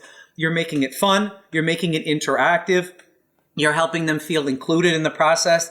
It's little tiny things that cost you zero, but go a long, long way towards helping your client feel comfortable with you. Once the client's comfortable with you, they don't want to hire anybody else. You've got every gig that they do from the end of time until you decide you don't want to work for them anymore. They're going to want you again and again and again. I'm sure anyone watching this who has a regular client understands that. It's so much easier to get rebooked by the same client than go hunting for a new one. So what are the little tiny things we can do that are easy for us that make our client feel included and feel good? Maybe they have a certain food that they like on the crafty table. And you know that because you worked with them before. You know that they love their Diet 7-Up. And so you make sure that there's always Diet 7-Up. And you make sure that there's extra. So when the PAs come and wipe out all the Diet 7-Up and your client wants it, you have a cooler somewhere with put aside Diet 7-Up. So you say to them, listen, I knew you like Diet 7-Up. I see that it's been wiped out. I held 3 cans aside for you because I know that's your thing. They're over here. They're on ice and they're chilling. You want a straw. What does that cost you? $3 for Diet? It costs you nothing. But what will stick in their mind is this guy really he went the extra for me. He made me feel seen. He made me feel comfortable. I had my little beverage the whole time. I was happy on the set. I got to look behind the camera. None of these things are hard, but they go a long way towards making your client feel like you really value them, and that absolutely will get you that call back. I've even another thing I know, like today, obviously you run a bigger camera. Your camera is even bigger than mine. The Varicam 35 that you have is pretty large camera, but you came from the days of running bigger shoulder cams like that. I came about 10, 15 years ago, and cameras have gotten significantly smaller over the years, but I still like running, even though the FX6 is small. I build it up kind of bigger. And I think even something like that, like showing up, like I have a really large client. I'll never forget one of the first shoots I did with them. The whole marketing team is there. And I showed up and I pulled my rigged out camera out of the bag. And their previous people that they had worked with before worked with mirrorless cameras. And there's just something about me pulling a bigger camera out, even if it's shooting largely the same image, that just makes them feel like, oh, this guy's more legit, he's more professional, we're getting what we paid for. So I don't know. Like I have, obviously you have reasons, I have reasons for running a bigger camera just in general, but even that alone is worth it to me because it's part of the client experience of pulling out something that makes it feel like, oh, this guy's here to shoot a movie. You know what I mean? It's a very good point. It's a very good point. It is along the same line of thinking of how do we give the client confidence? You as the professional need to bring the equipment that you need, whatever that is. People have shot movies on iPhones. So we know that in the hands of an experienced pro, you could make that iPhone look as good as probably almost anything. It has its limits, obviously. But even thinking about like the Blackmagic cameras and what, we have some tiny little options. Red makes, some super tiny little cameras that work great and look great. But to your point, I probably wouldn't bring a camera just to show off or just to make an impression on a client necessarily. But I absolutely know that it's true what you're saying. If you bring serious looking kit, they think you're a serious person. And they feel like I'm paying a lot of money for this service and he's showing up with all the pro gear and he's got all the things. That's my guy.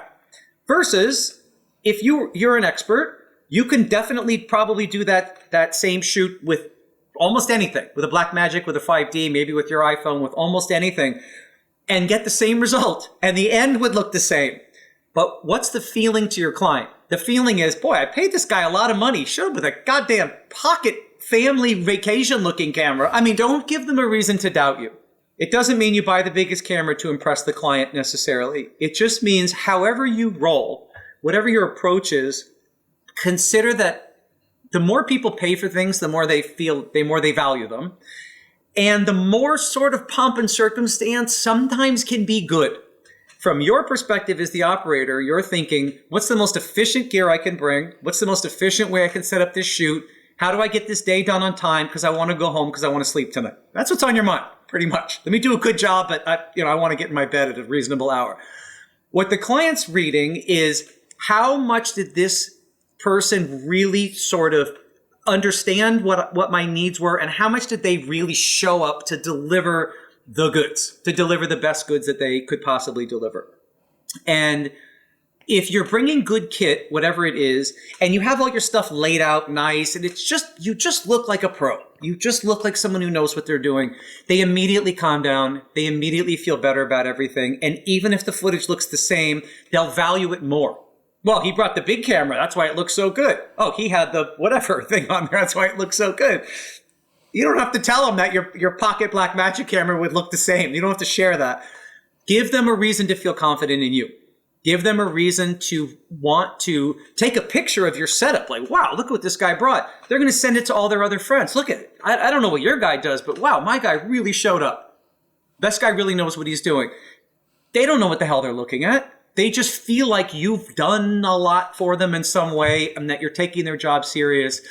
And that goes a long way. That's what sticks in their head. Oh, that's the guy who brings the real stuff. Oh, you gotta call that guy. That guy doesn't just show up with some, that guy shows up. Oh boy. It goes a long way. I would think about every job from the client's perspective. If I were them and I didn't know anything about this, what would I be reading when someone shows up? What am I reading about what you wear as a DP? How are you dressed? Are you sort of groomed, or do you kind of show up like I'm behind the camera, I can do whatever I want,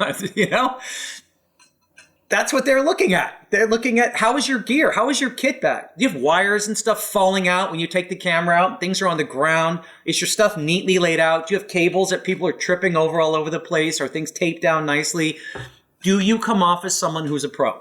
And all those little things seem silly on their own, but together in the eyes of a client, it represents someone who really knows what they're doing. There's comfort there. Comfort means low risk. Low risk means I'm not going to lose my job because I hired a DP that screwed up my shoot. And that's really what's on their mind. I had an instructor who came from the advertising world. He was a big ad exec. Roland Young was his name. And he used to say in the class, what's the most valuable skill you have? And one guy says, I'm a photographer. I'm a graphic designer. I can write well. He goes, no. The most valuable skill you have is the ability to save your boss's ass. That's it. So when your boss is on a shoot and can't figure out how to do something and you have a solution, you've saved their ass. When your boss is running over and they have to leave because the shoot's going long and you're like, I got it, don't worry. You stay the extra hour and you get that thing you were trying to get, you've saved their ass. If you get a write-up for a shoot that makes no sense and you send it back to them, look, I know you want to get 4 shots tomorrow. Given all the complications, we can't get more than 2. If you make it 2 days, we'll set it up this way. I know it's another day, but you're risking the whole thing falling apart because you're trying to be too ambitious. Let's slow it down and let's make sure we get it right. And ultimately you get the results and it works out. You've saved your boss's ass. Think about being that exec. You don't know anything about movies or filmmaking or cameras or anything. You know you need this thing to appear on a screen somewhere. You need someone to make this thing that you've written on paper that you need for your client for whatever you're doing. The person that you want is the one that shows up and is like, oh, I got it. Oh, I see you want to do this, but have you thought about that? Okay, let's try that. And I'm going to do it your way, but then try it my way, just for funsies. Oh, I love your way. Okay, you want to try it again? Okay, let's try that. Oh, interesting. Wow. This guy did exactly what I said and got it exactly as I said, but then he kind of took it the next step and kind of did his own thing and kind of extended the idea a little bit. And wow, look at the results. I'm so glad I hired this guy. He saved my ass. Yeah, that's huge. I know, like even crew members I've hired, like contractors I've hired, the ones I always want to work with the most are the ones that just come up with creative solutions. Like if we're in a sticky situation and I'm just trying to figure out, like, man, how are we going to navigate through this? If they come up with a way and they can provide that solution, or at least are trying to actively provide that solution, and I know that they're really wanting to contribute to the job, I'll call them back every time. I think it really does go a long way. It goes a long way, and you know that from the crew people that you've hired. You know, any DP, whoever you're working with, you know who you've hired who really is there for you and really thinking about you and who isn't. The AC you want is the one that walks behind you while you're shooting, can observe the window into your brick, can see that you're at 10% battery, and without being asked, they're standing there with a brick in their hand. So when you turn around, hey, can you get me up? It's in their hand. Boom, boom, boom, boom, done. Psh, keep going. Or they see that your media is getting low and they have the DIT standing by. They've already pulled one car. They've swapped it for a freshie. It's already being offloaded. You didn't even have to ask because they're thinking about what your needs are. That goes such a long way. And it's the same thing with your client. You know, what's the thing that's going to make this client feel comfortable and feel like I understand what their needs are and that we're a team and that we're working together? And what's that little extra? What's the 7-Up moment? What's the Diet 7-Up moment? What's the little extra thing that's so easy for me to do that will stick in their head almost more than anything else and get me that call back? Let me make sure I'm not missing those things. If the client's a vegetarian, do we have vegetarian food on the craft table? Have we thought about that? You don't want to get there and if you've got barbecue for everybody and then your client's like, that's real cute, but I don't eat meat. I'll just sit over here alone in the corner while you like it. And now you embarrassed them and you made them feel left out. And I mean, it's the exact opposite of what you want. Think through these things. It's easy stuff, but it's the kind of thing where if you miss and you don't think about it, you can send your client away not feeling great. Even if you totally are brilliant and you nailed the shoot, the fact that everyone had lunch, but they didn't have lunch because you forgot to ask about whether or not they're vegan, that's a big oversight. Don't do that. Consider it from their point of view, what's going to make them comfortable and what's going to make them call you back. You're already going to do a great job. That's easy. That's almost built in. What's that extra? Always be thinking, what's that extra? Yeah, I know like last year, for example, I was on a shoot and my company got contracted to shoot a show and we weren't doing post on it. And before I sent the footage off, I just took like a morning and I made some coffee and I sat on my computer and I like way went beyond the Call of Duty of organizing my footage of everything that we shot. And I even went as far as to time code sync all the cameras for all the multicam interviews we did and had it on a timeline for them. And maybe they won't use it, but at least I took the time to do it, and I sent it off to them. And man, they were floored that I took the time to do it. And their post house said that it made cutting the show a lot faster for them because all the interviews were already stacked with audio, ready to go. All the B-roll footage, everything was already grouped and organized in a very specific manner where they knew where everything was. And I got a call back instantly to do it again. Yep, that's right. And for you, it's easy, because you were there, so you know what take goes with which audio or however you're doing. It's very fresh in your head at that point. An editor's coming in totally cold to that drive full of footage. Where's this? I have to find that. It's annoying. It's what you do as an editor, but it's annoying. It's just so great when your DP, who's not supposed to be their job's not an editor, right? This is an extra. It's so great when your DP it sends you a thing. It's like, yeah, I've already laid it out. The audio's all synced. The time code's all linked up. And I threw the LUT on there. You take it off if you want, but just so first look, you kind of see what things are looking like. And whatever else you did, whatever, it's all on one timeline. It's, oh man. Because then the client's not an editor. They don't see that. And your producer is probably not an editor. They don't see that, but your editor sees it. And your editor will call the producer and be like, by the way, hire him again, because he has saved me a whole morning of syncing and finding stuff and looking for claps and, looking for all this.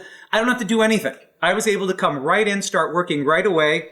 You're paying me a lot of money. You don't want me sitting here, looking for slates.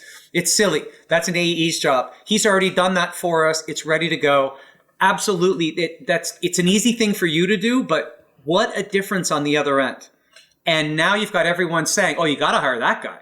Why? Well, he sends you the footage ready to go. Your editor can start work that day. It saves so much time. It's just great. Plus, he does a good job and the footage looks good. And there's just no reason not to hire this guy. He gave me 7-Up. What else do I want? Yeah, he gave me 7-Up, even though the PAs, we thought, drank it all. Well, yeah, man, I think it's really interesting. I think going a long way, to go out of your way definitely makes a huge difference today, especially there's a lot of people getting into video today. It's a really cool industry. It's the barrier of entry, I've talked about it on this podcast before, is lower than ever. So it's a lot easier for people to get their foot in the door today than it ever has been in the past. So I think taking the time to go the extra mile for customers, those are the little things that are going to keep them remembering your name and have them call you again and again and again because you take the time to do the little things. And I think that is a competitive edge that if you don't already have it today, that's something you need to be taking the time to do. When I first started out at MTV, it's a huge company. They have a ton of people. I'm trying to be seen and just get them to kind of remember me. And when I was out on those early shoots doing castings and simple stuff and, kind of smaller stuff, I would always bring something back to whoever I was working for, to whatever executive I was answering to. I was in Louisiana and I was doing a casting shoot down there, and it was strawberry season. And there was just fresh strawberries everywhere. I love strawberries. So I'm eating a ton out of these things. And I'm like, what would be cool? You can't get fresh strawberries at this time of year in New York. Let me bring back some fresh strawberries. They'll love it. And I was flying home that night, so I could deliver them tomorrow. They'll be fresh. So I packed them very carefully, and I put them in my bag and everything, got them to New York, and I went into MTV in Times Square the next day. And, how was the shoot? Oh, it was great, and here's what happened. And by the way, you like strawberries? And I put strawberries on her desk. She couldn't believe it. She's like, I send people out every day to do these shoots. No one brings me anything. And I love strawberries. That was the beginning of what turned out to be a 12-year relationship with that network. But it was always about that little extra. The strawberries cost me $2 or something. It's just so easy. Why wouldn't I do that? Even if she hates strawberries and tossed them out afterward, it's the thought. I was far away, focused on work, but I stopped. I thought of you. And I brought something back for you, and I came in here personally to deliver it to you in person. It makes the executive feel valued and seen. It makes me look like the kind of person that is conscientious and the kind of person they might want to hire. And it's just such a small thing, but it goes a long way. I would just always be thinking about that stuff. It goes a long way. It does. It goes a very, very long way. Kind of like this podcast, because I'm looking up now and it is like over 2 hours long. So we should probably wrap it up. Before I let you go, do you have any really cool projects or anything that you have coming up? I do. How much can I say? I probably can't say a ton just yet, but I do. I have some really, really exciting things that I'm working on now. Some things that are kind of new, pushing into some really interesting spaces. I have a show in development right now, another episodic show in development. I have one of these companies that I'm doing a consulting for is about to announce a huge product, and a whole bunch of things that I've done for them is about to come out. So I'm right on the verge. Another month or two, I'm sure I can start really talking about this stuff. But it's a super exciting time, and it's good to be in that flow of people, executives, and CEOs who are willing to take chances and try some sort of exciting new things. That's always what gets me super excited, because then I get to kind of play and experiment and try things. So I'm really excited about what's coming up, and even behind that, this is going to be a good year. So a lot of good things are going to be coming out for us this year. So it's exciting. Where can people go to learn more about you and to see some of those things that might be popping up here in the next few months? For sure. My company is banditofilms.com. You can go on there. I have promos on there for all kinds of shows. I have examples of episodics and commercials, and you'll see it all on there. As soon as something airs and it's able to be shared, I put it out. Nothing ever comes out, early. I have to be careful with that. But as soon as it's sort of available, publicly, I put it there so people can find it. We got some interesting stuff coming up this year. So it's going to be a year of a lot of experimentation and trying a lot of new things. But that's kind of why I got into this business. So it's really exciting. That is very exciting. And I want to thank you so much for taking the time to come onto the podcast and tell us about your past, your experiences, share some stories. It's been a lot of fun. No, I really appreciate it. Having now done this for 20 years or so, I got a lot of experience and a lot of little things that I picked up along the way. And I really feel like I benefited greatly from some real experienced producers and DPs that kind of handed that knowledge down to me. And so any way I can sort of pay that forward and sort of help that next generation kind of get into this thing and maybe skip some of those early steps and maybe skip some of those mistakes and give them an opportunity to really show what they can do and express themselves, I'm all about it. So I really appreciate the opportunity. Yeah, thank you so much. And you said it was banditofilms.com, correct? Yep, it's BANDITO films.com. I named it that because our logo is Pancho Villa with like the bullets, the bandolier right across his chest. And it's just something kind of fun, kind of revolutionary, kind of freedom fighter about that. But the real reason why I came up with it is because when I started working at MTV independently as a production company, I needed a name.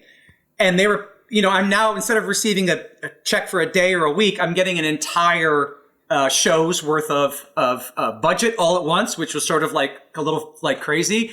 And so I kind of felt like I was a gangster going in the network and like, stick them up, like give me the money, type of thing. So I thought, what could be better? We're just going to call it Bandito, because I feel like a little Bandito coming in and, taken from the network. But, and that's just kind of stuck. So that's us. That's Bandito Film. I love it. I think that's an awesome, awesome name. Guys, if you get the chance, go to banditofilms.com. Check out Josh's work. Josh, thanks again for coming on the podcast. It's always fun to have another Josh on the podcast. Doesn't happen too often. But thanks again for coming on. Guys, also remember, we have a Facebook group called Filming with Josh. So if you want to comment about the podcast, share your work, ask for feedback, ask questions, things like that, be sure to go to Filming with Josh on Facebook and ask to join the group today as a private group. We'd love to see you there. And if you like the podcast, please rate it and subscribe. We'll see you all next week. To learn more about Rustic River Media, visit us online at rusticriver.media. Thanks for listening to the Filming with Josh podcast. Catch every episode by hitting subscribe today.